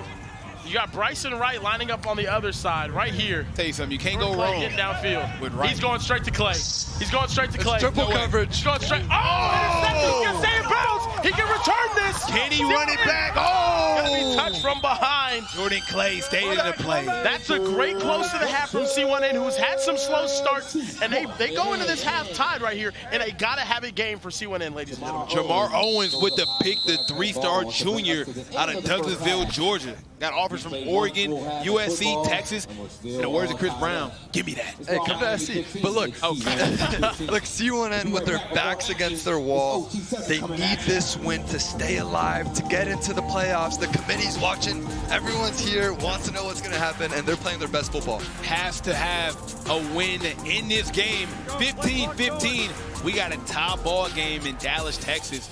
These two teams going after it. And let us know in the chat, guys, who's going to come out on top in this one. I see a lot of comments. W first half. We agree. Yeah, a great first half. Phenomenal. Kieran, the rumors are you're on the committee. Oh, man, me? Never. No, they wouldn't put me in charge of making decisions. Tom is 100% on the committee, and he's a hater. Oh, yeah. Big time. Oh, Bryson Wright, he's running free. He went unscathed. They're going to say that he was touchdown over there. Bryson Wright. Getting out of there unscathed. My God, Bryson Wright. All 14 years old of them. I can't believe what I'm seeing right now. Did you see him break the backboard in basketball? I mean, it's ridiculous. Hey, man, I got to see that video, man. I don't know if I'm believing that. That's Bryson Wright right there at the bottom of your screen. I say, oh. Breaking a backboard has to be like the toughest thing to do in life. As a freshman. Oh, my goodness. I mean, I don't even think he needed to jump that high to get it. He just wanted to show off. Tyrone Crothers just out there flying through the air. He's been dependable with his Raw Miami team. Every time they need a big play, they call on Tyrone. You better call Tyrone. Y'all kids in the chat don't know nothing about that, baby. Y'all know nothing. Hey, that's a Dallas, Texas legend, baby. Is it really? That's Erykah Badu, baby. I will never sing her music again. Wow, that's wow. Tommy the only hater around it. Right, wow. Yeah, man. Insane, man. Welcome to the Player Haters Ball. Oh, Jukum Jones was actually kind of sorry when you think about it.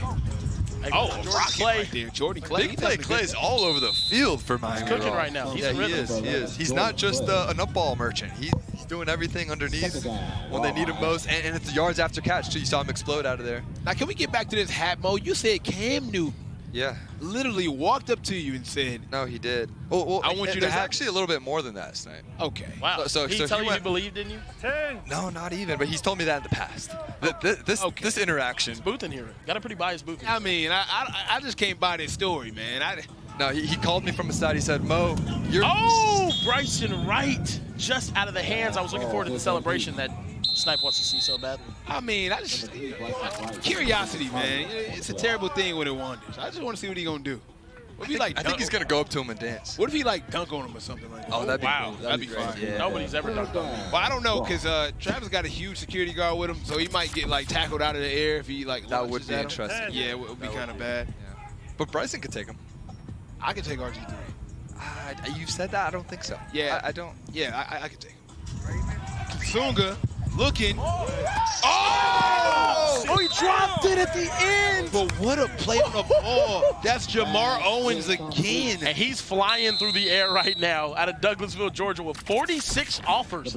God, More offers than 46? Keyshawn Henderson. Yeah, he's got 46. Are there 46 D1 schools? That's what I'd be wondering. 46?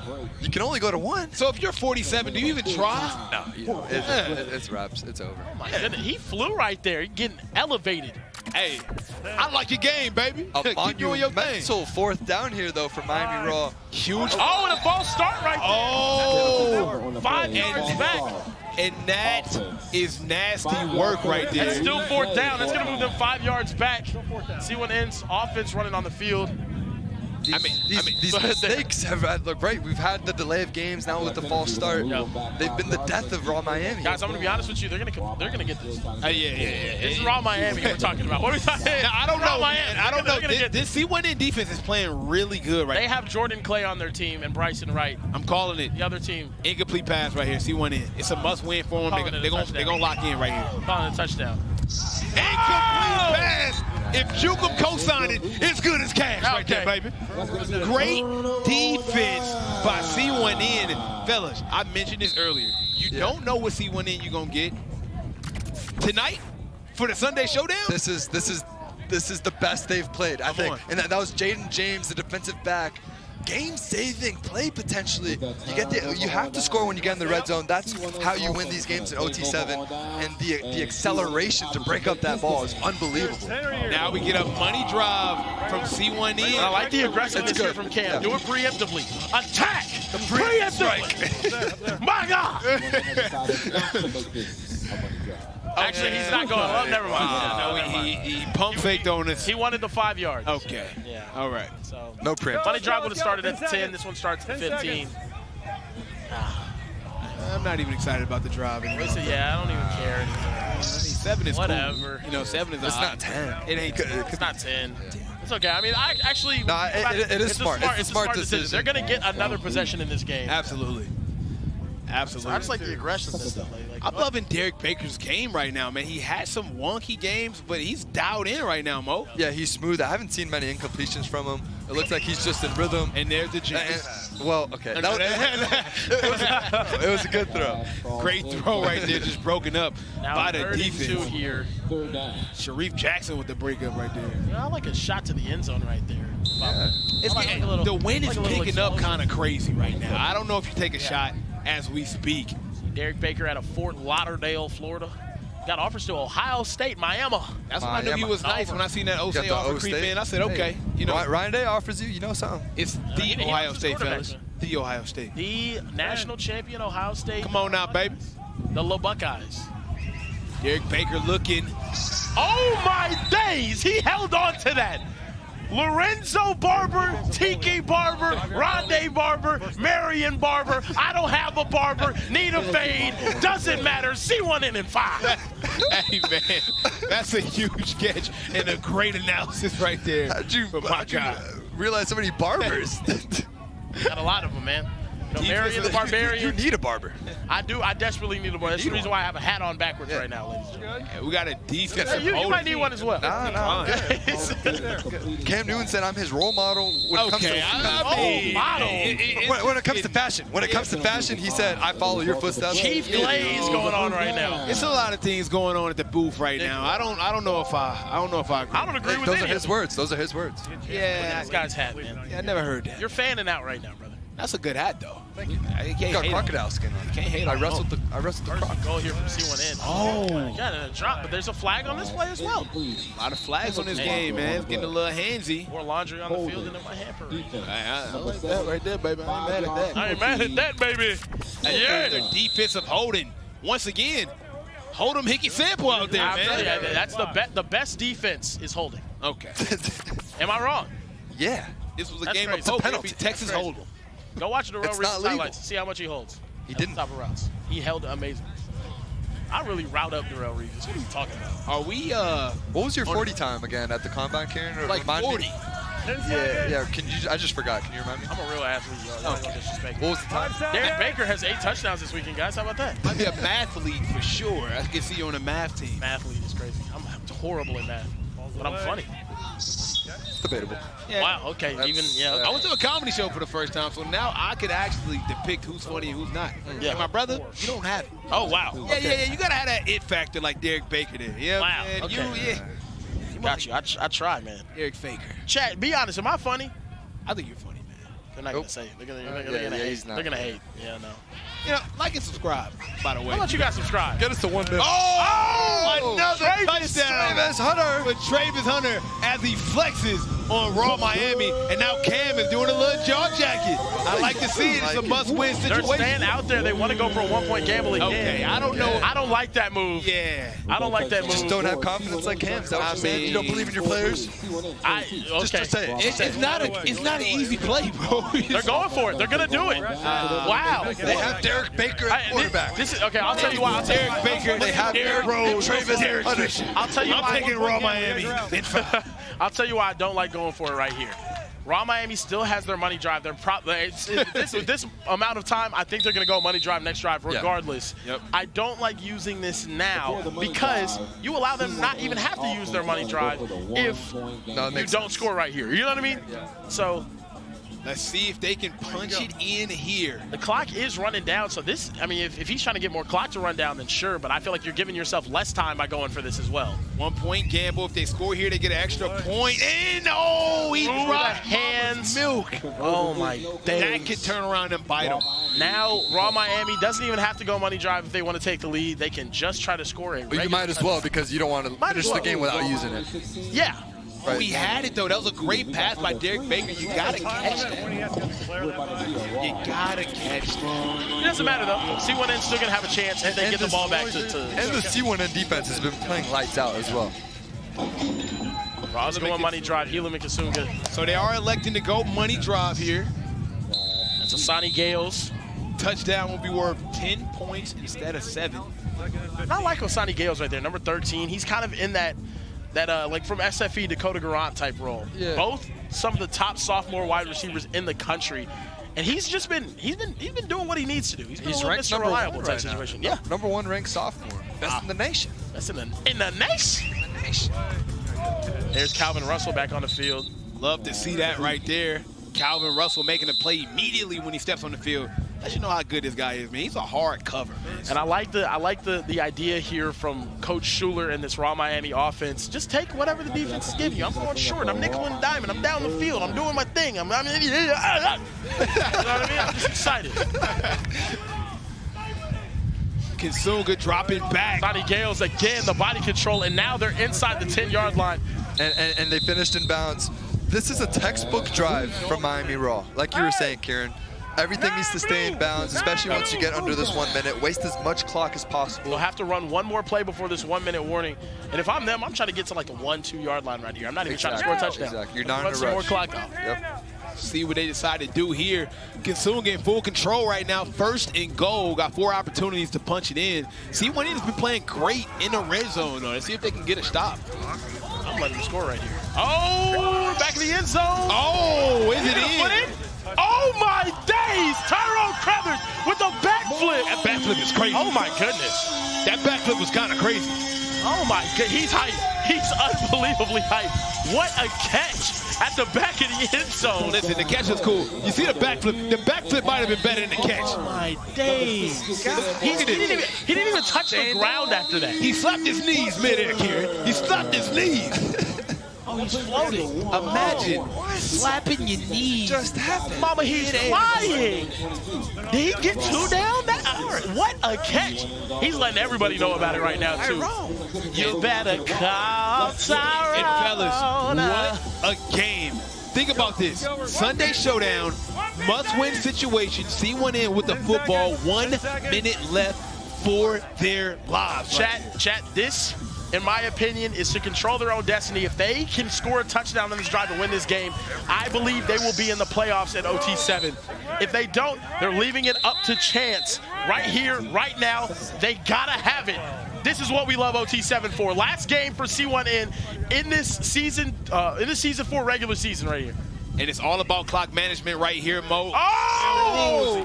Incompletions and out of bounds will stop the clock, Mo. It's all about clock management. They have to be together and not waste time. And guys, they're running CJ Sadler on offense now as well. The DB that's been amazing all week is now at wide receiver. He's the one that got targeted right there. Derek Baker, can you come in clutch right here? Huge 3rd down and 12. At quarterback, you have to make the calculation. What is the time value of a yard? Anything over 15 yards, that's a chunk play. We'll take that. We'll take the loss of time. But other than that, if it's under 15 yards, you're better off with an incompletion. As a man, they gotta hurry. Tick, tick, tick, tick, tick. The clock is ticking. Gotta get something fast here. I'm cool with clocking it right here. They might do that. Yelling at his line. Clocks it. Smart move. Smart move. Now you got 3 plays from right here. I like that a lot. Gives him time to get his calls in, but you got to remember the down and distance right here in this situation. For the first time in 3 weeks, we've seen good clock management. Yeah, I'm saying. And here, guys, unless it puts you within the 5-yard line, I don't want the completion. Okay. It's either a shot in the end zone or it puts you within the 5. I like that, Mo. I like that. I'm not mad at that at all. Derek Baker has been on an absolute heater. We got a man in motion. Touchdown here keeps their lives alive. Back to the end. Oh! CJ Sadler! Are you kidding me? It's only right. Back to wide receiver. It's only right you have the DB playing wide receiver. I mean, Travis Hunter is on the sideline. If he can do both, CJ Sadler can do both. Hey, guys, it might be too much time. Yeah. It might be too much time. It might be too much time. I got excited for no. Too efficient of a drive, but what a throw from Derek Baker over the outstretched arms, Mo. Guys, that is a strike. That's an NFL throw right there. You know what we call that, Mo? A little bit of shake and a little bit of bake. Yeah. Shake and bake, baby. That's shake and bake. Kinsunga, with a lot of time, has a man Right to the right. Oh! The freshman sensation does it again. He's down at the 1. They're saying he's down at the 1. They gotta get a playoff here. Gotta get a playoff. The clock is running. The clock stopped running and looked Spike like the ball. There you go. Spike it. It all comes down to this one play left. Guys, Bryson Wright came down with that. Hey, let me tell you something right now. This kid will be playing in a different kind of Sunday showdown. He's an NFL guy. I'm gonna see if this was a touchdown. They're reviewing it right now. Let's take a look. He comes out with the catch. He's caught. I think he's touched right there at the 1 yard Oh, line. guys, he extends the ball. He's also caught on his Right head, here, too, though. touch. Yeah, he touched on his head right there. I think he is short at the 1 yard line. They're tagging him on the head as soon as he catches the football. I think he's going to be short there, but they still got time. It looks like they put more time on the clock. My goodness. Seconds on the clock. If that's the case, I think you have 2 plays here, which is great for Helaman Kinsunga. 9 seconds left on the clock. Hold up. 9 seconds. Right here, they're going to say it's down at the 1. Cam is screaming right now about the clock. You can even squeeze in a 3rd play here. They just need to play their cards right. Be very efficient. 9 seconds. The clock is running Clock is running. It's one shot. Back in the end zone. Broken up. Got 1 second. 1 second remaining, ladies and gentlemen. Oh, and Bryson Wright is down. Bryson is down. Hopefully he's okay. He looks like he's in a lot of pain. Gets up. He's getting back up. Holding his shoulder. Yeah. Kind of came down wrong on that shoulder there. It looks like he wanted that PI call. Didn't get it. Yeah, I hope he's okay. Ladies and gentlemen, Sunday Showdown. Raw versus C1N. C1N is fighting. C1N needs this game, guys. And it all comes down to this one play. C1N desperately needs this stop. Subscribe to the channel. Hit the like button. And chat, who gets a win right here? Out on this play. Oh! That's a false start. That's going to move on back 5 yards. I believe there's a run. I believe there's a 10-second runoff. Is there not? 1 second on the play. Is there not a 10-second runoff? 1 second on the clock. They're going to keep 1 second on the clock after that false start. And Bryson Wright's trying to get back on the field. Looks like they're subbing. Bryson Wright, because of the injury, has to come off. Oh, man. What a huge break for C1N. A huge break for a few. I mean, you still got 8 other receivers. That's good, but, I mean, no Bryson Wright on this play is huge. Here we go. You got to be looking at Calvin Russell, right? to Calvin Russell. That's a There's hold. flags all over the place. I seen the hold. Let's see what they decide. And it is a hold on defense. And now Bryson Wright is going to check back into that game. Oh my God. I'm not going to lie though. Dang. Calvin Russell was wide open. You had to hold him there. Because if you don't hold Calvin Russell, that's ball game. Well, I was going to say, that's your 6'5" body. That's where you want to go down He's here. wide open right there. Yeah. You had to hold him. I'm not mad at that. And Bryson Wright miraculously checks back in after the shoulder. Let me tell you something right now. If he's injured, gets out, checks back in the game, and calls game, It might be it. I am Right here. my mind. I'm telling you that right now. We're all running. Rolling out. Oh! And C1N! They do it! They did it! They did it! I think they just punched their ticket to the playoffs with a miraculous win over a great Raw Miami team.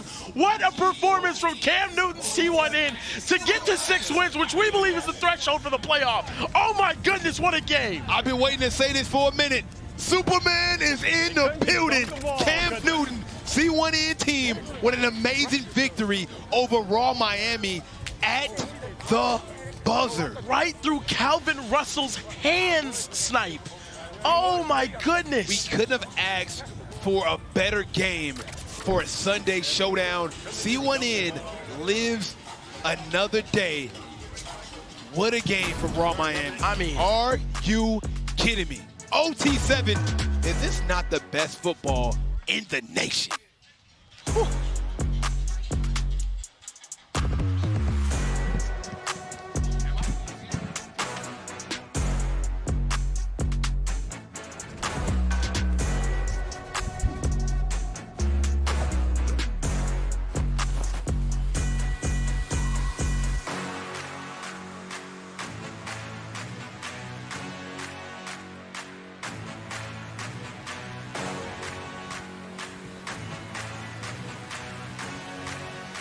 I mean, that might have been one of the crazier endings I've ever watched to an OT7 game. C1N just took down Raw Miami, who was previously undefeated on the weekend. Mo, what do you think about that one? Yeah, with their backs against the wall, they needed this win to punch their ticket into the playoffs, and Cam Newton put on a coaching clinic. Quarterback Derek Baker was a stud as well.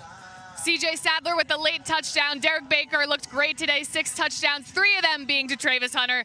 I mean, C1N desperately needed that win. Their playoff spots are still a little bit questionable right now, but I think that win definitely helps them. So let's look at the standings right now. We have SFE at top of the Platinum Division. They have already clinched their spot, and C1N now sits at number 2 in that division. Low Pro atop the Diamond Division, and Raw Miami now atop the Gold one, who Trillion Boys was previously atop of that one. Mo, how are you feeling about the standing so far?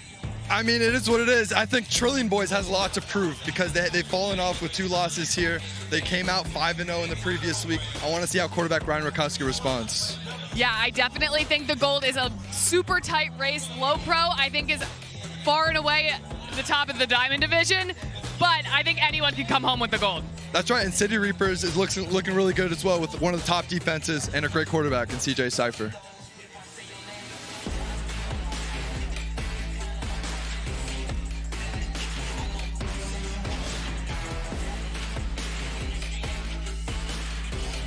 But coming up now, we have Coastline Stars versus Defcon United.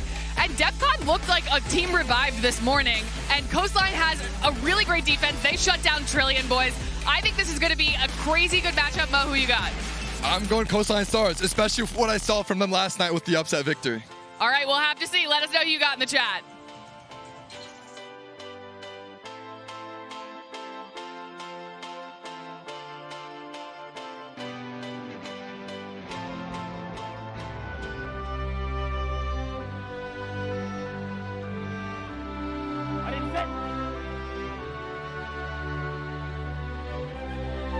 Kieran, what's wrong with you today? You gotta get your head in the game. I skipped lunch today, Coach. It's really getting to me. Well, if you just eat this Baja Chipotle turkey footlong from Subway, it'll fuel you all day long.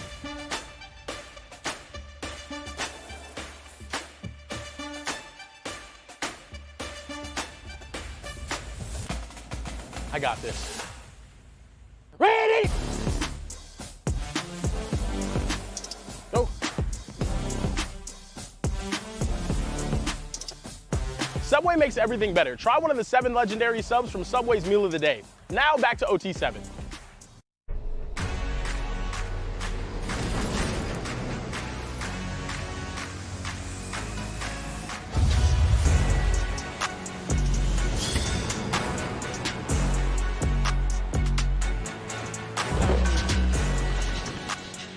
Welcome back, everyone, to Dallas, Texas for OT7. We got a little bit of Sunday football action with the two most confusing teams in OT7 is the Coastline Stars, led by Briggs Cherry. That offense is so up and down, I can't even tell you anything different. And Defcon United with Keyshawn Henderson, Jermaine Bishop, a lot of great players in that squad, and I can't figure them out at all. So I'm Overtime Tom, I'm confused, and I'm here with Kieran and AB who are gonna unconfuse me. I'm not. I'm still just as confused as anyone, and these two teams make absolutely no sense. And what I'm not confused about is we have some stars out here this weekend in Dallas, man. We absolutely do. Kieran, man, the quarterback for Coastline Stars, Briggs Cherry, he does a little bit of everything. He does do a little bit of everything, and I think the most important thing he does is throw the ball to Zion Crumpton out there as well. But he had an incredible day yesterday. Didn't look too good early on, but then on NFL Network, when it mattered most, took it to the Trillion Boys in an amazing performance where he was just dicing that defense up left, right, and center. For Defcon, they've been extremely confusing as well. Just beat C1N in their last game after getting shut out in their first game of the day. Listen, there's a chance this could be Keyshawn Henderson's last OT7 game ever. He is going to go out swinging, showing why he is the 5-star. Defcon also put in Brody Scheinberg at quarterback, who played really well. This Defcon team still has some fight in them. I got a spoiler for you. They lose this game, it is his last one. Exactly, and that is what is on the line right now, guys. Two teams who have had some incredible wins, taking down some of the best teams in OT7, and then a lot of really questionable losses. As we wind down on week 4 of OT7, we're trying to figure out which teams will advance to the playoff. Only 12 teams make it, and both these squads only with 3 wins right now. Let's see if someone can get there. 4th. Yeah. And it is Defcon United starting things off. No Keyshawn Henderson at quarterback. Is it fair to call this a lose and go home? Yes. Oh, yes. 100%. Yes. I think that definitely is what we're looking at right now.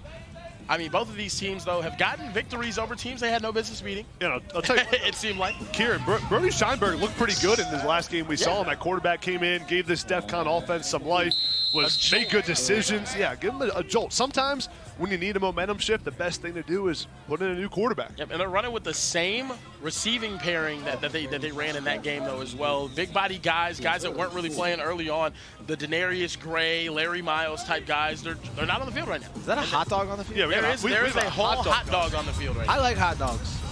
Jaden Johnson in the hot dog outfit. I mean, it's pretty hot out here. It's got to be hot in a hot dog costume. Yeah. Hey, you guys are big guys. What's the most amount of hot dogs you think you can eat in a half hour? Ooh. Dude, half hour? 6. Oh, I'm 6. No. That's it? Half hour? Oh, yeah. Wait, 600. I feel like that was a lot. Joey Chestnut down's like 70 in 8 minutes. Yeah, well, he's the greatest of all time. Yeah, no, Joey Chestnut might be the greatest athlete we've ever seen in the Kieran, how many dogs are you getting? I'm deleting 27. 10 seconds. 27 Glicks immediately gone. Hey, big 4th down. I'm down. Right there. The hot dog is open. Glizzy Goblin. Oh! The Glizzy Gladiator himself, Jaden Johnson in the end zone. Yeah, go take a bite out of it. It's a great throw by Brody Scheinberg down there right now, man. I'm hungry for a hot dog. On 4th down, good throw, wide open for the Glizzy touchdown. Somebody bring me a Frank. I'm getting hungry. I need one. Nice catch. How do you lose sight of a hot dog? The extension with the hands in the hot dog costume. Not easy to do. Beautiful. Very impressive. Chad, how many hot dogs are y'all putting down in that? That's a great question. In a half hour, how many dogs? Alec Goige said 6 Glizzies is outrageous. Yeah, you could down way more Glizzies. Bench Report said Glizzy Goblin. Drippy J said, man, grown man talking about eating Glizzies. Yeah, why'd you guys do that? That was weird. I'll do it again. Somebody bring me one. I'll house one right now. Jason Belivo says that was a hot dog of a catch. Hey, somebody ban Jason right now in the chat. Block him. Get him out! Let me get the ball at. Get out! And meanwhile, guys, we see Coastline Stars, Briggs Cherry, Zion Crumpton, they take the field on offense. A team that has taken down some awesome squads, including a dominating win over the Trillion Boys yesterday. This is the craziest thing I've ever seen. And they've lost a lot of ones too. No, yeah, I mean, the Trillion Boys 0-2. I think that's probably the biggest story of the weekend. We're going to see them later on today after the break here on YouTube. They need to go 3-0 to win that division. Will they be able to do it? Nope. And I think Briggs Cherry is going to be a big riser in recruiting rankings as well. He's a 3-star, committed to Louisville, but he's got a strong arm, good football IQ, played really well on NFL Network last night. There he is, hitting a wide open target. And guys, just to finish off this Glizzy combo, Jason Belivo says 14. McCain fan 20 says he could down 21 Glizzies. Very, very impressive. And speaking of Glizzies, Tess is with one right now. All right, down here with Jaden Johnson, aka the man in the hot dog costume. Was that affecting your range of motion at all on that touchdown? No, ma'am. Just balling out, usual. What was the decision to wear that in the game today? I was gonna wear it yesterday, but I ain't really played yesterday, so. Hey, bro, hush, bro. Let me talk. Tess, can you ask him how many Glizzies I was gonna wear it eat? yesterday, but I didn't to play yesterday, so yeah. The guys in the booth were trying to place bets on how many hot dogs they could eat in 30 minutes if given the chance. How many do you think you could eat? How many do you think I could eat? Yeah, how many hot dogs in 30 minutes? I would say like 20, Because I eat a lot. Yesterday, I went to Popeyes, got me a chicken sandwich and some 5 drumsticks, ate it all, man. That's a respectable amount of hot dogs. All right, should we expect any more touchdowns from you today? Yes, ma'am, most definitely. They were saying that they were surprised that they managed to lose the hot dog on the field. All right, best of luck out there, Jaden. Back to you guys. Yeah, I'll be honest, nobody is horking down Glizzies more than me out here. I'll take on anyone on this. I do not doubt that. I don't know, that Glizzy god on the sideline doing his best work. Thank you, Tess, for finding out all the great information that we always need. We have a penalty on that last play. Shout out to Fins Up Productions, who says the fact that a hot dog scored a touchdown before an Alabama player in the Super Bowl, as in the Super Bowl, is crazy. Isn't that insane? An Alabama Crimson Tide player has never scored a touchdown. Not one. Is that a real stat? That's a real stat. Texas Longhorns that just can't had be their real. first this year with yeah, no, I'm telling you. No, Devontae Smith. Devontae Smith did not score one this year. Did he? Tess, talking to the mic. He did catch one. He did catch. That was the first Alabama one to catch one. Tess, our Philadelphia Eagles super fan. It's crazy. Philadelphia scored so many touchdowns. It's crazy. She's going to throw a hot dog at you at any moment. Texas Longhorns scored their first this year. It must have been their first then. It's crazy. There is a lot of misinformation. You just don't believe YouTube comments, man. No, I do. It's Bible. I get it. And now we see if Briggs Cherry in this Coastline Stars offense can get a touchdown. It's first down. AB, they looking at Zion Crumpton? Zion Crumpton right here in the slot. There he is. Got him. Oh. Tried to go. Yeah, he had two receivers in the same area in the end zone. You want spacing on offense. Never want 2 receivers in the same spot. I thought he was trying to go to Zion Crumpton, but he actually wasn't. Watch Crumpton get in the way here at the last second. Yeah. Yeah. You also see Keyshawn Henderson there on defense.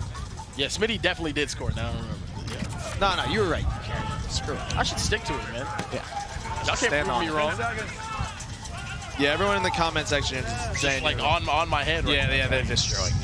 You know. Someone just called what you a play. Someone just called you an idiot. Well, Xavier Worthy scored 2. Jermaine Bishop. Jermaine Bishop again. is insane, brother. Look at him fly around. I mean, look at the pose, dude. Big justice. Watch Jermaine Bishop here flying the screen with the Superman or Batman costume on. Superman.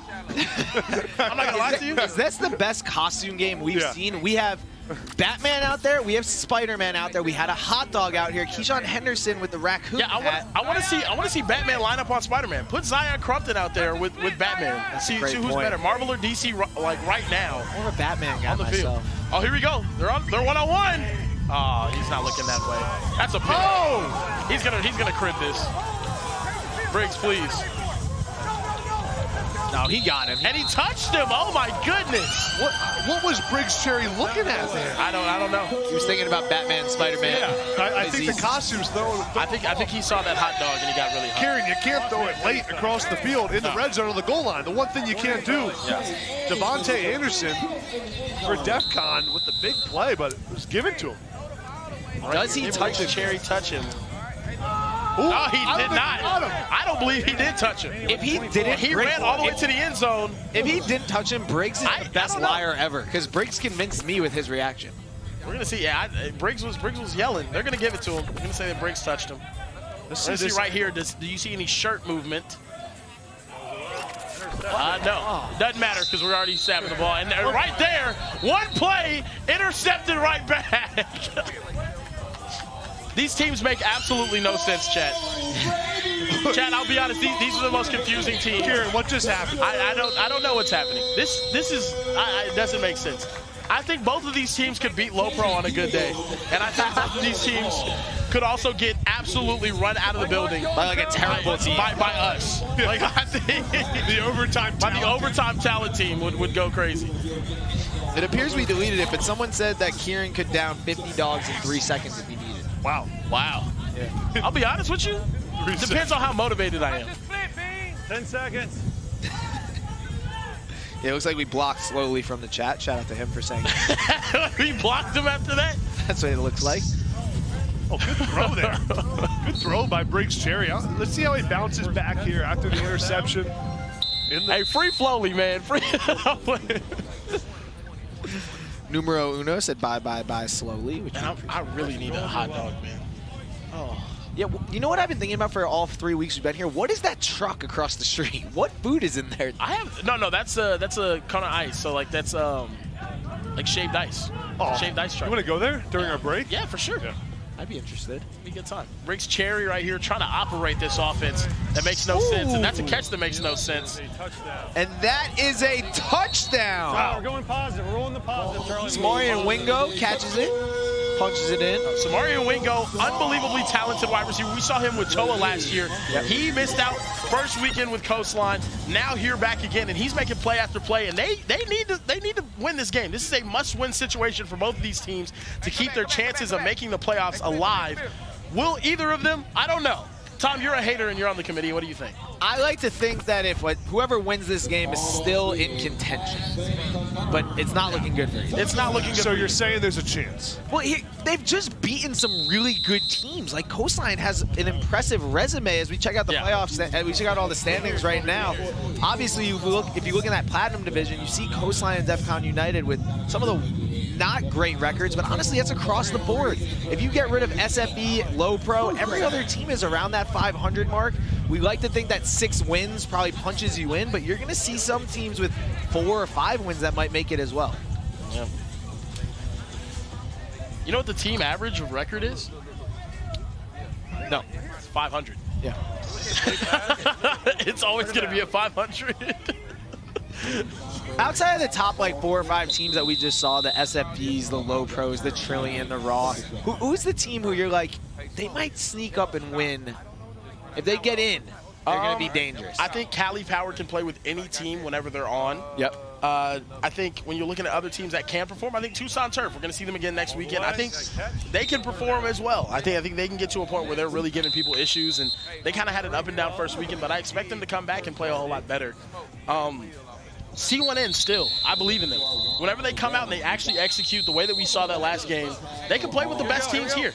And we saw that, especially year 1. You guys remember OT7. They ended up making it to the championship game. Yes. And they were cooking. They're actually 1 or 2 plays away from having an OT7 championship themselves. And I think Cam is a very, very good coach who's very heavily involved as well. Big 4th down here for Defcon right before the half. Yeah, and you got to start them with the clock here. 40 seconds, it's 4th down. Coastline trying to get a stop here and get the ball back. Brody firing it over the middle to Denarius. Did he get there? Did he get it? Gonna give him a first down, it looks like. This clock is still running. Clock's running. Let's managing that clock. Let's see how Brody Scheinberg manages this. He's taking a lot of time. Yeah, under 20 seconds now. Yeah, no, got to move the ball right here. He's going to be touched. You got to rush to the line right here. I like a spike right here. I like a spike right here if possible. Shout out to our center with the cowboy hat on. Yeah, 8 seconds. I think they're going to run a real play. I don't like that idea right here. Got to get rid of it. Got to get in the end zone. Okay, 2 Good incompletion right there. 2 seconds right here. You know, Kieran, there was 13 seconds there. I kind of liked, like you said, spiking it. Then you get 2 shots to the end zone. 100%. You can collect your thoughts, put a real play in there. Once again, these teams make no sense, though, Abe. They're never going to do what you think they do. Right here, I'm expecting Pick 7. Pick 7. The smallest guy on the field to get a leaping grab over a 6'3" safety. That's what I'm expecting right now. My boy Robert Ortega Jr. taking a shot to the end zone. Oh, it is open! and they're going to say a holding on defense. It'll be declined. A touchdown stands. Defcon United. What a play right before the end of half, huh? Brody Scheinberg is playing lights out these last 2 games. I love Got his team down the field. That's Anton Smith on the route, getting open. Little juke him in the back of the end zone. Good catch. 14-7 into half for Defcon. And Brody, who's not usually the starter for Defcon, already has 6 touchdowns today as Defcon United goes into halftime with a 14-7 lead. Both these teams do or die moments. They need to keep winning if they want to have a shot at the playoffs as we check out the standings here. AB, what do you think about all Yeah, this? let's play a little game here, guys. Let's count this off. I need your help, Karen. Yeah, that's one. SFB in, 2. Roll Miami's going to be in. Yeah. Julian Boys are going to be in. For sure. Oh, we're rolling. I didn't have enough time. Maybe. I liked your first 4 in, though. I think those guys are all locked. Those. I think C1N, who won earlier, I think C1N's locked in now, too, as well. We can take another look there. C1N, I think, is going to be There's 5. We got City Reapers in? Not yet. They got to get yet. to 6. I think 6 wins is I think we got 5 locks. Yeah, I said Trilly. We got 5 in there. Trilly's in. We have 5 locks right now. 5 locks, I think. I think that's about it. And the one team on there, I have, as we look deep here. I mean, stop throwing it at him. Again. Stop throwing it at him. And the team that I need to see next weekend, the Cold Hearts. They're 1-4. Yeah. Ryder Lyons is their quarterback. Bunchy Young at receiver. They beat SFB in their first ever game. And then they lost 4 straight. But every game was close. Yeah. Some of the City games were Reapers took him close. to the woodshed.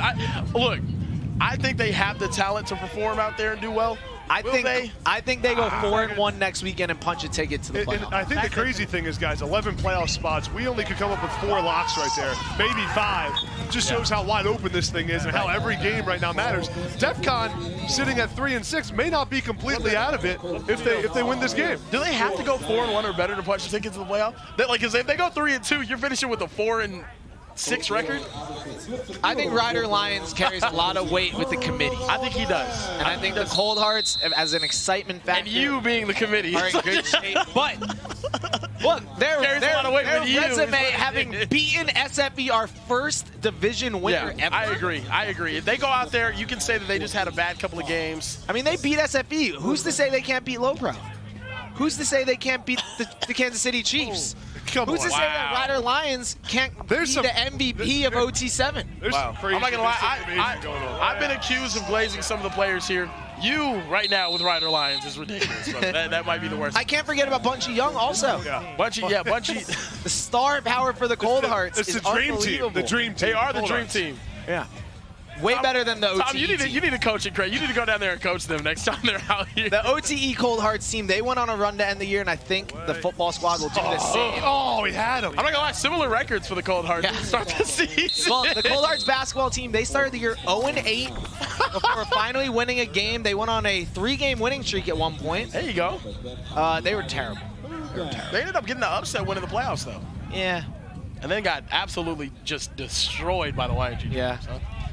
Shout out Eli. Wait, apparently Slowly is back in the chat, made a new YouTube account. I know that we've been blocking him, but that's effort. That's crazy. That's respect. Pretty slowly, man. If you're gonna make a Slowly, you better like and subscribe from this next account, brother.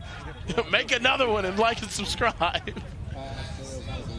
4th down coming up here for Defcon. See if they're going to flip the field. Give the ball back to Coastline, down 7 points. Good stop there by the Coastline defense. Slowly's getting backed up in these chat, brother. He snips the chat. Blah! AB made a great point. A big stop there for Coastline, who gets the ball back, trying to take the lead. This is going to end up being the best game of the whole weekend, I'm telling you right now. These two are going to sudden death overtime. Kieran, what are your thoughts right now about being down 7 points, not using the money drive right here? I mean, it's early. I think it's too early. With 8 minutes remaining. There's a lot of possessions left in this game. We talked to Coach Ryan Porter. He's going to have a lot of room to run after that. That's Big Bean right there. Bean McGree getting active. And I'll tell you, look, we talked to Coach Porter of California Power. He said if these guys aren't using the money drive when they have the ball with 4 minutes or less, then you're essentially wasting it. that is about the time period that you will have your last possession. I think with 8 minutes remaining, I'm not using the money drive just yet. I'm going to try to get a stop right here, AB, and then try to go up 10 and put them really on their heels. I do like the thought of saving your money drive for the very end. I even think 4 or 5 minutes is too much time to use it sometimes. We've seen some teams use it and save it for that last possession with like 30 seconds left. Because even with 4 minutes left at OT7, there's sometimes 4 possessions left in the game with 4 minutes left with how fast some teams score. When we first introduced it, I remember some teams were a fan of using it early, but a lot of teams just like low pro, like keeping it in their pocket until the very end. You know who uses it early? Oh. The Cold Hearts, who started every game with the money drive, Rider Lions, a risk it all kind of guy. Maybe they should not do that. Yeah, I would say we should stop doing it. They go out there and go 1-4, man. Are they making it?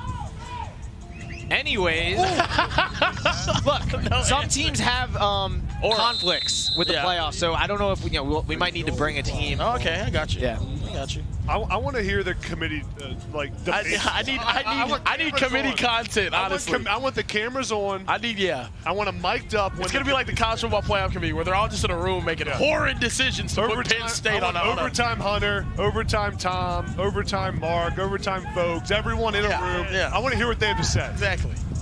Here Briggs Cherry. Well, it's very interesting. Oh, beautiful placement on that pass and a touchdown for Samoria Wingo again, letting everybody know. Second of the day. Mario Wingo, 6'3", 180 pounds, such good body control. Look at him catch this ball, plucks it out of the air. That's strong hands, great ball skills. Unbelievable right there. One of the higher ranked wide receivers in the country out of St. Augustine, Florida. What's up with all these kids out of St. Augustine? I've never been. They have a wide receiver factory down there. That would be awesome if there was a little factory. I mean, he wants to hop up in the booth right now. Samarian. Come on. That's 2 touchdowns on the day for Samarian. Yeah. Pull up. That's what I'm talking about. You might have to be back on. What I told you, boy, I'm back. You're back. And ain't none of them messing with me, boy, for real. Shit's Whoa. I'm telling you right now, man. They're on. He's gone. Yeah, he's gone now. That was a quick interview. Yeah, no, he elegantly walked down the steps. I thought he was going to commit. Same city as Bryson Wright, same number, Bryson Wright, same confidence as Bryson Wright. We saw right there. Bryson Wright's so tough. Oh my God. You should get him on the Cold Hearts next week. Maybe they'll help him out. None of them are as good as RWE though, just to be clear. Cam Wilder, first-time head coach, to go 2-3. Chat's saying they want Baby Gronk on the Cold Hearts. Absolutely not. Absolutely not. Oh man, guys, let's go to Ortega right here. Come on, give him some little bit in the flat right there. 0-0. Oh, they're going to Denarius Gray. Elevates. Extended arm, no flag there. I don't feel like they use Ortega enough, AB. Yeah, I mean, they usually go to him in crucial spots. Get him going. Let's check out where he lines up here. I mean, it's a big third down. Scheme your guy open. Yeah. Let's see if he's in the slot. Let's see if they do a little rub pick route to get him right here on the goal line. That's where they like to use him. Look at this hot dog right here. Yeah, we just went to the glizzy. Just the hot dog. When in doubt, show glizzy. Wanted to see the hot dog. Got him. Oh! Back in the end zone. We haven't seen him since that first drive. I want to see the hot dog out there again, man. I miss him. And now we have a big 4th down here. 4th down, huge. For Defcon. Under 5 minutes left in this game. They desperately need a touchdown to keep their season alive. See people in the chat asking if he's related to Ryan. I do not believe he's related to Ryan Wingo, former 5-star wide receiver. Now going into his sophomore year at the University of Texas, going to be a national champion here with Arch Manning and his #1 wide receiver. Over the middle! Oh, and right through the hands of his intended target, DeAndre Frazier. Oh, my days. That was Ja'Kai Scott on the coverage. Great play. And look, right here, this is where you use your money drive, AB. Get that stop, go back out there, and they're not going to do it because I asked you. Great defense there. This makes no sense not to go for the money drive here, and actually, as a matter of fact, I hope it bites him in the rear. I don't know. I mean, there's still getting bitten in the rear would be kind of cool. No, I mean, losing the game without your money drive, or with your money drive still in your pocket, crazy choice. Right here, Briggs Cherry. Ball over the middle, big completion there. That was no, but like I'm not serious, AB. Why aren't you using your money drive right now? Well, with 4 minutes left, you're probably going to get another possession. I don't think so. Well, let's see how it plays out. But the risk with the money drive is you have to go for it on 4th down. In a tie game, if you don't get a first down, you're going to give the team you're going to give Defcon That's a good point, AB. I think that's a horrible point, AB. I think you don't know ball. I think I'd use my money drive right there. Chat, would you use your money drive right here? Who do you guys want to win? Wow, AB, you answered that so fast. Really quickly. Do you hate Coastline? Yeah. Who do you want to Defcon? I'm a Defcon guy. Why? I didn't know that about you. No. Unfortunately, I do agree with you. I want Defcon to win too. I think. Wait, why? Jermaine Bishop has been playing so great at DB, and his team stinks right now. It's not been good. I didn't know you guys hated I love Coastline. Brody Scheinberg. Quarterback.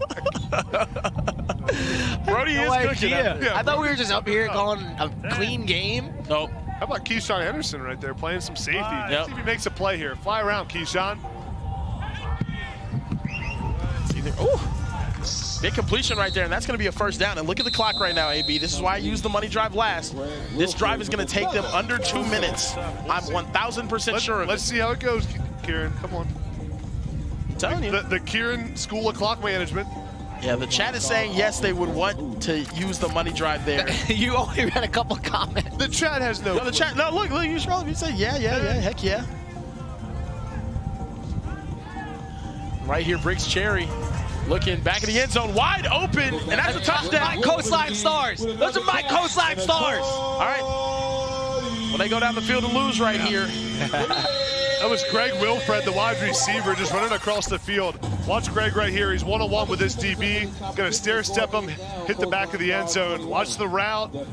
Good job beating man coverage. The defender can't follow him through all the traffic. Hell yeah. Touchdown. And chat, like I predicted, Defcon now with a chance to go down the field and win the game when they wouldn't have had a chance to do anything but tie if Coastline went for the money Okay, drive. so the way this played out, I'm gonna end up being so wrong about this. the way this played out, Kieran, it appears you were correct. Well, I mean, guys, a lot of time left. Let's see.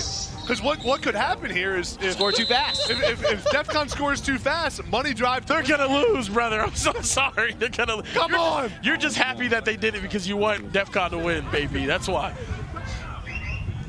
Right here, over the middle, Denarius Gray, huge pickup, and he's going to be touched down at about the 10-yard line. We got the 1 minute. The 1 minute warning. We'll stop the clock. Right here, I'm running a play to get a little more clock off. Just so we know, Coastline's going to get the ball back and get the money drive. With like how much time though, AB? Well, let's see. Let's see. I mean, if they score fast here, this is why you do it. Uh-oh, over the top. Oh my days, and that's going to stop the clock because he incompletion. Kieran, Denarius Gray just flew. Denarius Gray got up about 45 inches. He just flew, brother. He almost got his foot in bounds. This is a great, I told you guys in the chat, this might end up being the best game that we've had. And we have a new username here, Overtime. Check your DMs. It's slowly. Kieran, I'm back. Overtime, check your DMs. It's slowly. That's his username. This is insane. Please subscribe. Oh! What a catch! Ow. Wait, how did he see the ball? I don't understand how he just caught that. Anton Smith, the concentration to catch this pass. Oh my goodness. Watching it bounce up in the air here, Kieran. I said we let Coastline try to kick it through the goalpost right now to tie up the game. So we can go to overtime. Can we acknowledge where we're at here in the game? The ball hit his shoulder. Did you guys see that? Unreal. I mean, that's ridiculous. It rolled on his shoulder. Maybe he's going to be proved right, and I'm going to be sick to my stomach I'm now telling because you, I get 49 seconds. You always have that final drive that is 4 minutes left. You got that drive with a minute left because teams score so fast. They're still not. Here's the matchup I'm looking for at the top of your screen. That's another good completion right there. Still not. Gotta hurry up here, though. Greg Wilfred, that clock is going to be running. The matchup I'm looking for, though, they look to Zion Crumpton in situations like this. He's going to be one-on-one with Batman and Spider-Man. We got a Marvel versus DC rivalry going on right here. Oh, huge completion. Will he be touched down in bounds? He will be. That clock is going to keep running. He should have got out of bounds right there, AB. Yeah, good job by the receiver running the ball back in and spotting it. Kai Anderson, This is he's good going to clock it. Good clock management right here. Yeah, he should have run out of bounds. He had enough time to spike it. I think that's okay. Now you get about 14 seconds. You got 2 shots at the end zone right here, maybe 3 if you're lucky. You got to go to the end zone, though, right? Yeah, these throws have to be in the end zone. It's first down. You get 2 or 3 shots right here. Chat, let us know, will they score a touchdown or not? Yes, if they're going to score. Comment no if they will not. With their season on the line, Coastline, 14 seconds left, man. I hope they don't just arm right. Rich Harry, oh! Not going to bounce. Does not get out of bounds. Look at that, one more play. Will they get it off? One more play. Are they going to spike it again? He is. Spike it with 2 seconds left. One play, your season is on the line. Coastline Stars. Where do you go here, AB? Zion Crumpton. Yeah. Let's call his name here. I need to see that matchup Batman right versus here. Spider-Man. Batman, Spider-Man, Zion Crumpton in the Spider-Man hat right there. Yeah. Him Come on. and Jermaine Bishop would be absolute box office. I hope they do it. They're probably going to scheme up a good play, though, right here. A condensed set. I'm watching number 10 right here. Here we go. Over the middle. Incomplete. And like I said, should have used the money drive. I'm so happy I'm right. Defcon United gets the big win. No flags. And they moved to 2-1 on the day. What a stop by this Defcon defense. How about Defcon coming back from getting shut out in their first game of the day to beating C1N and now taking down Coastline and a great defensive stand there on the goal line to win the game. Defcon gets the win, keeps their season alive. Meanwhile, for Coastline Stars, it looks like their season may be done. Do they have any chance of continuing and making the playoffs? We will find out soon enough. From AB, Kieran, I'm Overtime Tom. We had Overtime Test in the building. We got another game coming up in just a minute. Don't go anywhere. Defcon United keeps their season alive.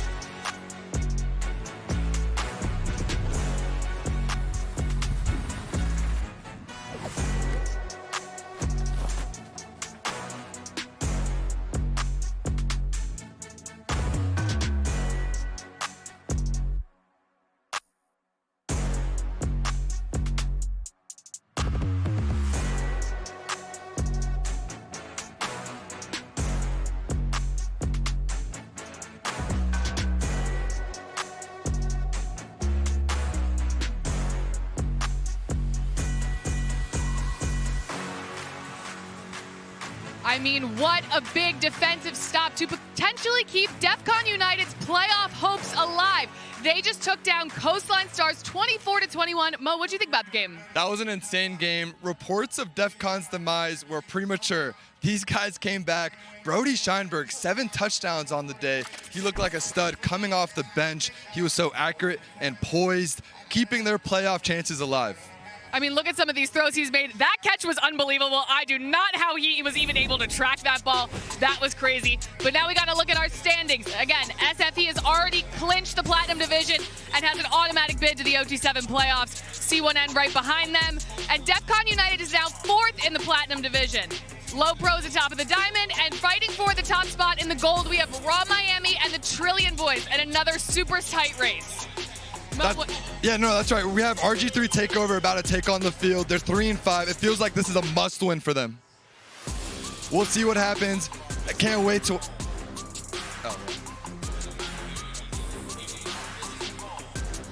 But right now, we have RG3 Takeover back on the field, and they are taking on Coastline Stars. This feels like a must-win for RG3 in order to try and secure a spot at the OT7 playoffs. That's right. They're 3-5. It feels like they need to get this win, but Coastline Stars, one of the top defenses in all of OT7. It's going to be a great matchup. We're going to have to see if Coach RG3's got something up his no sleeves right now for this RG3 team. Let us know in the chat who you got.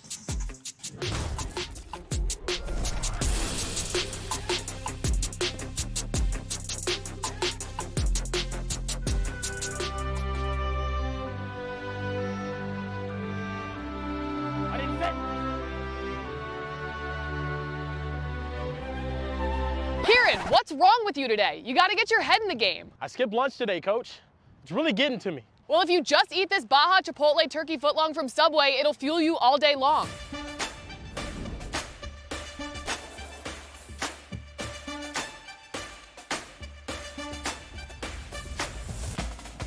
I got this. Ready? Go. Subway makes everything better. Try one of the 7 legendary subs from Subway's Meal of the Day. Now back to OT7.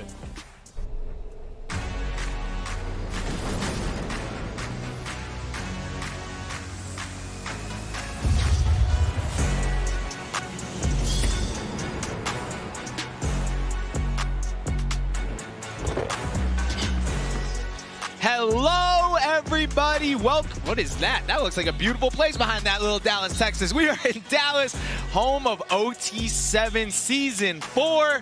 We've got some of the best high school football players in the country about to face off. Coastline Stars, the weirdest team in the world, versus RG3 Takeover, led by Robert Griffin III, who, if you saw on Instagram, choked me out yesterday. Yeah. That was super fun, and he's back again He deserved to it. see if he can seize the day. You see his t-shirt. Both these teams battling to see if they can win and advance to the OT7 playoff. I'm overtime, Tom. I got my guys Kieran and AB. How we doing? Nah. Come on. How are you? My arm stinks now. That was a hard I just got hit by my boss. You guys all saw it. You okay? There's AI. It was AI. But anyways, as you recover, I want to know, can RG3 make the playoffs? I want to see if they can. I mean, they're a really solid team, right? They put it together whenever they have put it together. But whenever they haven't put it together, they haven't put it together. Sure. They play football, and they do it well until they don't. Yeah. So they're a football team. You know what I mean? Yeah. And that's essentially how I feel about them. Let's have a moment of silence. Yeah. Meanwhile, on the other side, the Coastline Stars, who, AB, they got an uphill battle. Yeah, at this point, Coastline Stars are playing for pride. They're cooked, man.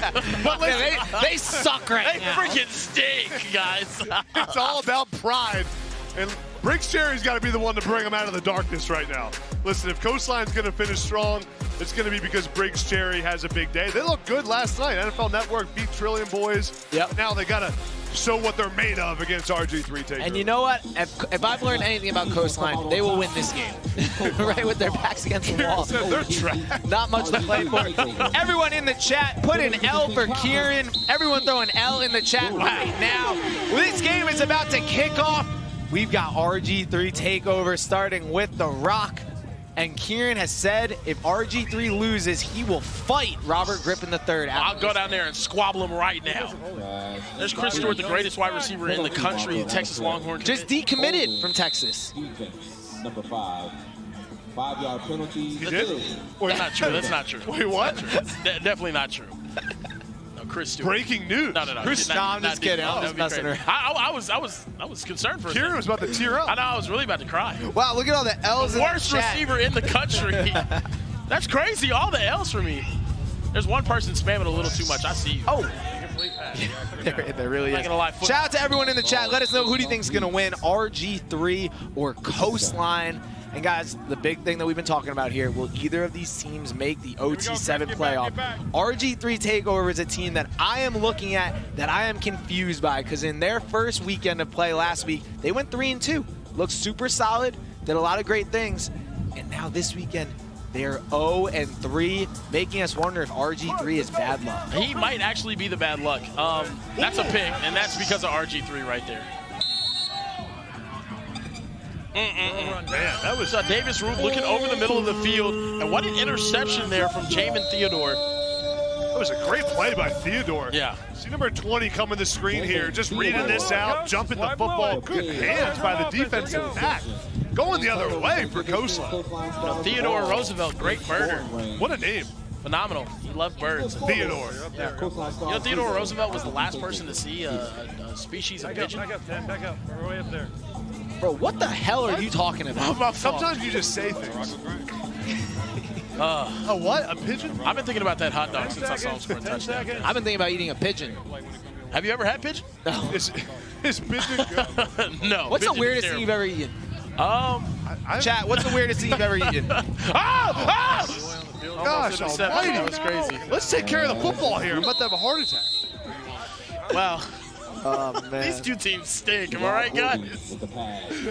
But there's good players out here. No. Shout out to everyone in the chat right now. Overtime, check your DM slowly said, you right, gang. Tar Heels for Life said, Tom, I sent you a DM, but you didn't respond. I don't run it. Numero Uno said, please block everyone who's spamming. I love that. Yeah, me too. Good job. Let's see where Briggs Cherry can get going right here.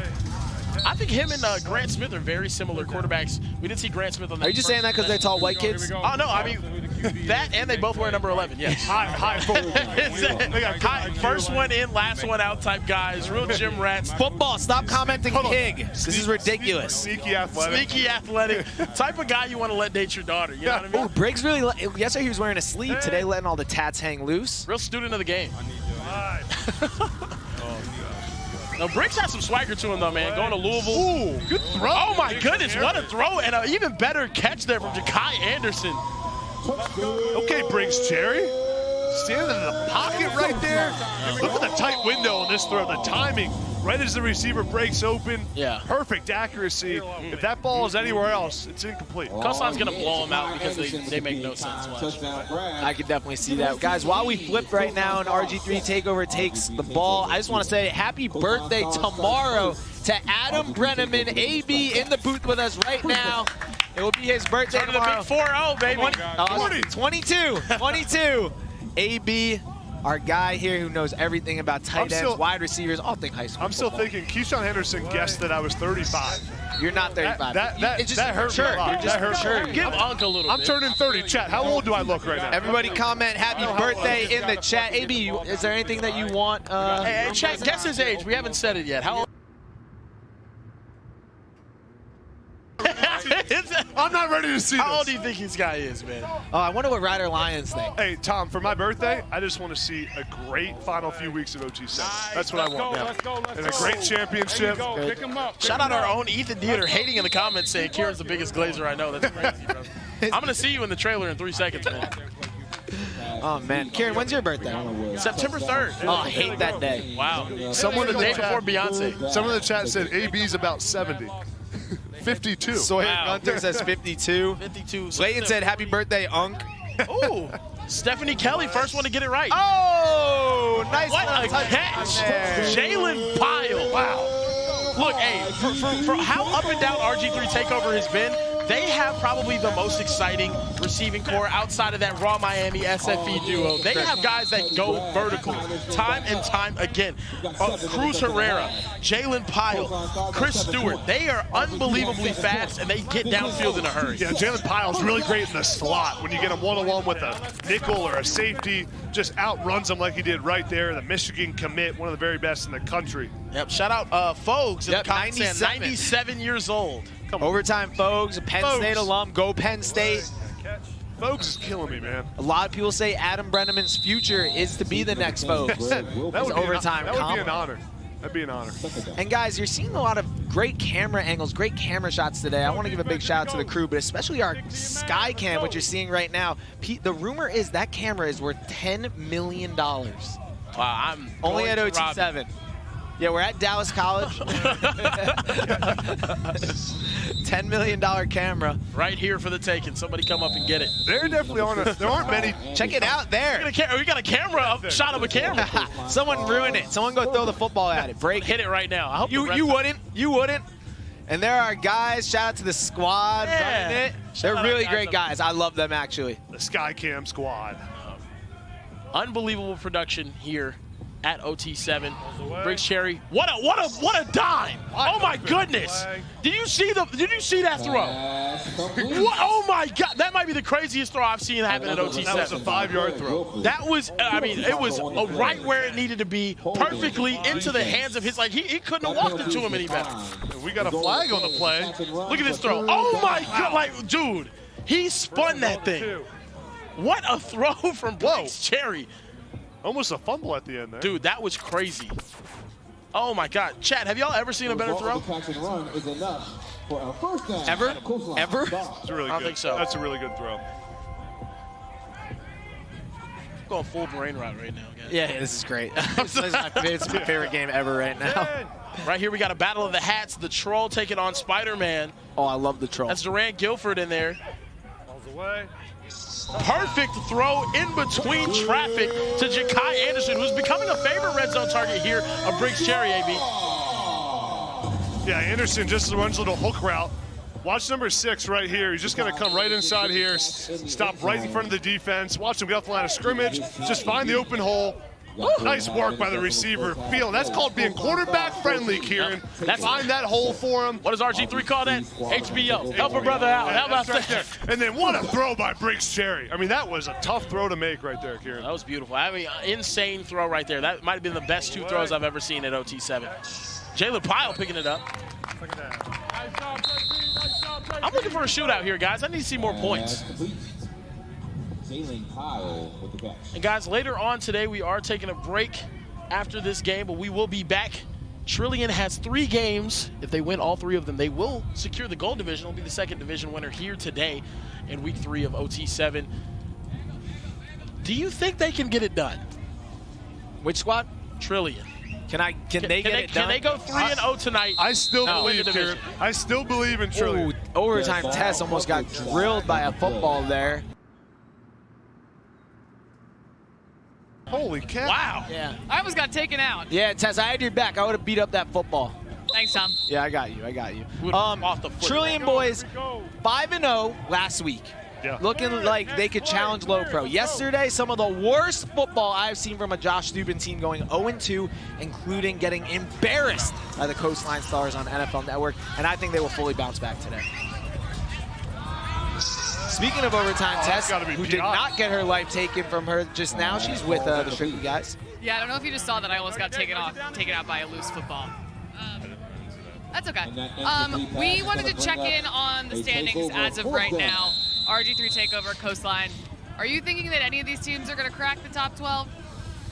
I'm not sure. You guys know me. I got to watch the all 14 before I commit to anything, though. So I'll get in the lab, watch the film. We'll see what happens. Football guy. I mean, big football guy here. I know you don't seem to be scared by Coach Cam, so I take it you're not that scared of RG3.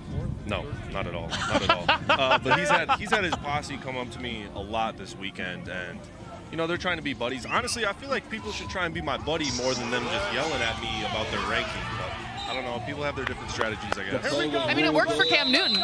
It did work for Cam Newton. But Cam Newton also played better. I gave him the motivation necessary for his team to play better, I think. Coach RG3 is sleeves up today, guns out. Any intimidation there? No intimidation at all. I don't let outside factors affect the rankings at all. All right, we'll have to see on Tuesday? Yeah, Tuesday. All right, back to you guys. Yeah, I hate that guy. Hey, yeah, I can't stand him. He's the worst. He's a poser. Yeah, we should take him out. Pick us up. Yeah. Both of these teams sitting at 3-5, guys. I mean, this is a huge game for both of them. I mean, we saw Coastline and a gotta-have-it game last time. I really think they're going to be in real trouble here if they don't get a victory. So 10 seconds. Scoring right here before half, about a minute and 30, pair them out, and they get the ball after halftime. I think Coastline's already dead. In a good spot, up 7 too. Yep. I don't know, guys. I think Coastline's dead. You think so? I know they have the same record as RG3, but they don't have RG3 as their coach. Yeah. I think but they also have a signature win against Trillion Boys. They have several. They have a couple. I was looking at earlier. Okay, Coastline Stars. They beat Cali Power, 35-31. They beat Raw Miami. Yes. They only lost to Low Pro by 10. And they blew out Trilly on national television. And they blew out Trilly. So they have the weirdest resume ever. Extremely. Oh my goodness! What a pass breakup right there. What a play. Daquan Prevost playing both sides of the ball over here. Okay, Prevost. Good play, knocking the ball down. Number 12, get up there, swat it away. Get out of here. He's an absolute burner as well. He can play both sides of the ball at a very high level out of Texarkana. You know where that is? Think about it. Think about it. Texarkana. Where do you think Texarkana is? I think he's in Canada. I'm so lost just now. Texarkana, Texas. It's on the border of Arkansas. Yep, it's right at the corner. Never been to Arkansas. I mean, you're not missing out on anything, brother. Yeah, what's your least favorite state? Oklahoma. Comment in the chat. What's your least favorite state where you're just like, I would never go there? Oh! And look at the speed right here. You're gonna see him take off. That is the fastest. Nobody's catching him. In the end zone. Pick 7. What a play. RG3 running over there with him. And that is a huge play in this game. Down 7 points. Shifts this game completely. Big-time player. Prevost making a big-time play.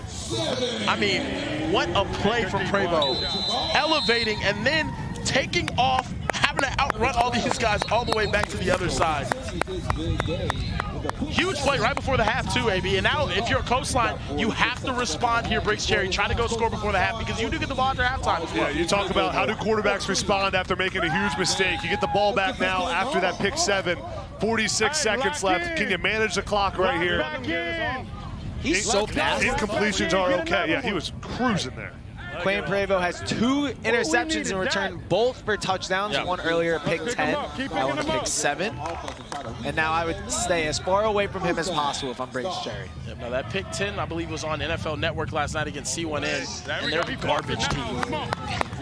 They were amazing. It's actually unbelievable just how talented a lot of these kids are, though, now. Even from whenever I was in high school, way back when AB was in high school, these guys, I mean, they're incredible, though. Huh? Yeah, just they're more complete, I would say. Like the skill set is more refined. And think about it. When I was in high school, listen, I was a 5-star recruit, as I mentioned a lot. Yeah, you were. I never played in anything like this. I didn't get any. I didn't even know if I was that good because I only played my high school competition. 5 stars. Now at OT7, you get to go. We see Jermaine Bishop against Zion Crumpton. 5 stars. Yeah, I'm a 5. five. Not 4, 5. I would 5. Hey, you got one more time, brother. I would never in my life rank you as a 5-star if you were playing today. And that's you don't think so? What part of my game is missing? The shiftiness. I get compared a lot to Mark Bowman from California Power. Wow. Okay, really? Do you really? People, yeah, a lot of similarities. A lot of similarities. Yeah. I think I could guard you. I think that's really the problem. Okay. Here we go. Oh, here we go. You would I don't think I could. I would out physical you, and I would out finesse. Chat, who do you have, AB or Kieran in one-on-ones? Let us know. You guys have seen my combine video. You guys know how hard I am. Also, everyone is saying the Dakotas are the worst states in America. Not a shot. Mount Rushmore? Everyone just destroying the Dakotas. What is in Oklahoma? Think about it. Mitchell Life said Atlanta. Damn. Crazy. 19 seconds left here. Oh, Vermont's got to be your worst state, though. Yeah, What's in Vermont? They got maple syrup now. AB, name one city in Vermont right now. Burlington. I was going to say Burlington, too. I don't even know where that is. I'm a geographer. Is that where the coat factory's from? Yeah. That's disgusting. Name one city in New Hampshire. And guys, I got nothing. Exactly. No, what's the capital? I don't know. I don't know. New Hampshire and Vermont have to be the two. What is the capital of New Hampshire? Put it in the chat as we have 2 seconds left here. RG3 Takeover can take a shot at the end zone. And this is huge. If they can get this miracle play to go off right here, they'll get the lead going into halftime with Coastline taking the ball after that. Hey, I'm targeting Chris Stewart right here. We haven't seen him too heavily involved yet, and he is the best wide receiver in the country by far. Oh, he got it there. Go get it. Oh, he dropped mother's milk. Oh, my goodness. Oh, my good. Timmy Timmerman. Come on, Timmerman. Come on, Timmy. Right there, play of the day. Timmy. Watch Timmerman almost come down with this. It gets tipped up in there. That's how you play it. You always play the tip on the Hail Mary because it's hard to just catch it out of the air. You got it. Oh, he almost brings it in. Oh, man, just hit his hands. Guys, the Code Factory is in Burlington, North Carolina, but let's also take a look at the stand. I need some help here. Let's try to get how many teams in we can get. There's 11 playoff teams. 1, 2, 3. C1N and Zen. Who do you got? 5? I'm truly going to get in. 6. You just put City Reapers in. I think Boom's in. Boom's in. Definitely. No. Hellstar? Not yet. Cali Power. Yes, I'll say Cali Power is in. Oh, we got 8 right now. Cali Power's not even over 500. Yeah. I'd say no. But Cali Power's going to play well next week. Cali Power's good, man. Cali Power went to the wire with low pro. Cali Power's good. They lost. I just think Cali Power gets a lot of love. Ryan Porter, amazing at pulling some strings, loving you guys up. You guys all have hats from Cali Power. I didn't get one this year. If you're listening right now, Coach Porter, get it together. Coach Porter, get it together. Look, I need a hat. Here's what I'm saying. We have 5 teams in right now. Go ahead, AB. Another play by Prevo here. Look at this. Swat the ball away again. All right, back to you, Tom. We have 5 teams right now. I think for the remaining 7 spots, we just let them all fight it out. Yeah. It's not worth us trying to guess. Yeah, we shouldn't figure it out. They should fight. I just want Cali Power to make it. What team do you think would win an OT7 fight? Actually, yeah, there's Midwest Boom. Ooh. No. No. Blaze LaVista talks like he can whoop people. I'm not gonna lie. It might be easier to just scrap out to get those teams, huh? Why not? Let's fight. Everyone fight. No. And keep in mind, I believe it's gonna be 11 teams, and we also have golden ticket chat week 5. Oh, is that another one? Is that another one? Wow. Oh my goodness. Prevo is strapping things up. He's a wide receiver, y'all. Prevo's playing out of his mind right now. Hey, hey, I'm telling you, they say the best DBs come from Florida. I think they come from Texas right here. We saw him strapping things up. We see Jermaine Bishop strapping things up. What an insane cut on the ball for the Quan Prevo right there at a Texarkana. Watch how Prevo breaks on this football. Snags it out of the air. I really want to know if he T-stepped or not. Man. Prevo says business is closed, not on my house. I wonder if he T-stepped to that one. A lot of discourse between Asante Samuel and Deion Sanders about T-stepping this past week. Ooh. Might swerve in that. Chat, does anyone know what a T-step is? Giving some football knowledge out here. I might swerve in that corner. Whoa. You guys want to make a prediction? Who you think's gonna win? I'm gonna take RG3 Takeover. I'm taking Coastline. I hate Okay, there we go. Coastline. Briggs Cherry. I think they got to get the man in motion more involved. Chris Stewart. Yeah, we even said his name one time, it feels. Well, Kieran said his name quite a bit, but he hasn't done anything. Yeah. Caught a ball out there. A couple flags there. It's going to be holding on the defense. Man. And that will give first and goal for RG3 Takeover. And Tess has the Quan Prevo down there. What's up, Tess? All right, man of the hour. Second pick 7 in the game. You had the pick 10 last night on NFL Network. He's a dog, gang. He's a dog. What bro said? Are you surprised they're still throwing to your side of the field? Yes. And I'm a receiver, so I'm playing DB. Have you been in a receiver too? Not yet. I mean, how long? Yeah, we working on it. I ain't trained DB. Just athletic, you know? I'll let you catch your breath for a second. So RG3, his first tournament with you guys this weekend. What have you thought about his coaching so far? Oh, he's a great coach. He tell me to just keep my head up, even when the bad things is, just keep achieving. That boy snug, man. Y'all ready? Boy, really like that. Already? He is really like that. All right, RG3's got the guns out. Is that like giving you any extra motivation today? Yes, sir. Yes, ma'am. Yes, ma'am. Yes, ma'am. All right, you might need to get back out there. Best of luck to you. Thank you, Tess. While you're I'm here, so happy. Prevo, we got so a happy. touchdown. I'm so happy. Why? Chris Stewart. The greatest wide receiver in the history of OT7 just caught a touchdown. Chris Stewart touchdown. Look at that hook 'em horns, baby. You saw him throw up horns. Kieran, here's your boy. Put him in motion. Put him in the flat right there. I like moving around your best player to get him matched up. See, he has the leverage right there. Easy throw for the touchdown. Way too, I mean, just the best route that I've ever seen. He's going to look beautiful in Steve Sarkisian's offense. You're running that same exact play whenever we're just absolutely dominating Ohio State and Michigan and everybody else. Imagine if Ryder Lyons was throwing the ball. Imagine if Arch Manning was throwing the ball. Oh.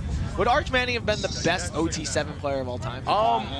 He definitely would have been your favorite. Yeah, for sure. Yeah, for sure. He's got endless amounts of aura. A lot of people would watch this too. We'd probably get more money, more sponsors. Shout out to Arch Manning. Yeah. Imagine if Drew Aller was throwing on the ball at Penn State. I mean, that would be elite. That would, yeah. Shout out to Penn State. Shout out to Mid. 3V says we call a T-step a jab step where I'm from. Wow. Yeah. Hooper. That's really what it feels like. All right, 7 minutes left here. We got third down for Coastline Stars, trailing 21-14. Both these teams need a win if they want any chance of advancing to the OT7 playoff. For anyone that's just tuning in for the first time, these are the best high school football players in the country. Each team will play 10 regular season games, and then depending on their resume, as we take a shot here out of They're bounds. still throwing at Prevo's side. This is insane. Depending on your resume, we will send 12 teams to the OT7 playoff in June. If you win your division, we have 3 divisions. If you win your division, you get an automatic bid. So far, SFE, the squad from Florida, is the only team to do so. So both these squads under 500 records, on the outside looking in of that playoff picture right now, but still a lot of games left, still a lot of room. And guys, Coastline right there. Coastline down 7 points on 4th and 13, just flipped the field, which is our version of a punt. Now going to give RG3 Takeover the ball back on their own 10-yard line. I love this move from there. You like flipping the field there? No. I love this move from RG3 to go with the money drive. Oh, yeah. The flipping the field, I think it was necessary. Don't give them too much momentum in a short field to go score. Now RG3 is going to take their money drive, maybe a little early. I like taking it around that 4-minute mark. I would have saved it because I know I'm going to get another possession. But what do I know? Because you have Chris Stewart. Why not? And on the first play of the money drive, the best wide receiver to ever commit to Texas catches a touchdown. And since it was a money drive, they throw the lob. Oh, stop. Oh, no. Take the points away. Come on, Timmy Timmerman. Away. That was Timmerman. Take the points away. Hey, Timmy, my dog, come here. A great touchdown, a terrible celebration. That touchdown will be worth 10 points for RG3 Takeover as they take a commanding 31-14 lead. And if we're going to see the celebration again, you might want to close your eyes because it's the worst you've ever seen. Oh, they tried to do the It wasn't even close. They threw. That's bad. That was not good. Balls away. Oh, huge catch. Is he going to get in the end zone? They're going to say he was just short at the 1-inch line. Ja'Kai Anderson, what a catch. Effort to try to get in the end zone there. Mark Cohn is still a ball game here. Still a ball game. Hey, Briggs Cherry with a dime right there to start off this drive. And they're not going money drive here. They're going to save it for the next possession. Got to get a stop, though, AB. I feel like we're going to see a lot of scoring to end off this game, chat. Easy score right there. And Ja'Kai Anderson is having himself a day. Ja'Kai Anderson did the whole thing himself. That shot down the field, great catch, and then on the goal line. Good job being quarterback friendly, like we call it, right there, turning around in front of the defense. Good catch. 3 touchdowns on the day for Ja'Kai Anderson. Let's see if Coastline can come back here. They need a stop right here, but nobody can guard Chris Stewart. What's the answer, AB? You bracket that guy? Yeah, you got to put a safety over top of him. But here, I mean, down 10 points, need a stop here. 3 minutes, 50 seconds, clock's ticking. You got to be aggressive on defense, try to force a turnover, try to make something happen. Oh, just a little behind him on the crosser right there. Trying to hit Cruz Herrera. Let's see how Coastline's playing Chris Stewart right now, what the safeties are doing a little bit. Slowly now on his 7th account back in the chat. Here we go. Execute. Got Chris Stewart over here, one-on-one with this DB. Taking a play off, and that's going to be a completion over the middle to Zane Rowe, 4-star big body tight end out of Corinth, Texas, Oklahoma, A&M, SMU, all interested. He's actually the number 3 D-line in the class. Wow. Yeah, D-lineman. Yeah, D-lineman. I mean, he's insane. Doing everything. AB, if you weren't a tight end, what would your position have been? And don't say receiver. I would have been probably like an outside linebacker. Okay. You know, or a quarterback. Oh, he's got him. Oh, and that's going to flag on the play as he was held nasty on the stop and go. A great penalty. Yeah. What a route, though. That was a nasty route. That was disgusting. Man, we got to see that one. He had him put the DB on the ground. The hitch and go. Good ball fake by the quarterback. Let's see if we can see this route. Top of the screen. Let's see where he stops. Right there. Boom. Look at the acceleration, but the DB knows he's beat, just grabs him by the waist to prevent the touchdown. Good penalty, as Tom said. Smart penalty. Hold him, Hickey Simple is what they used to call me, AB. That was my play right there. Except as soon as they snapped the ball, I just bear hugged. It's Chris Stewart right there in the slot. Moving him inside. See the safety and the DB over top of him.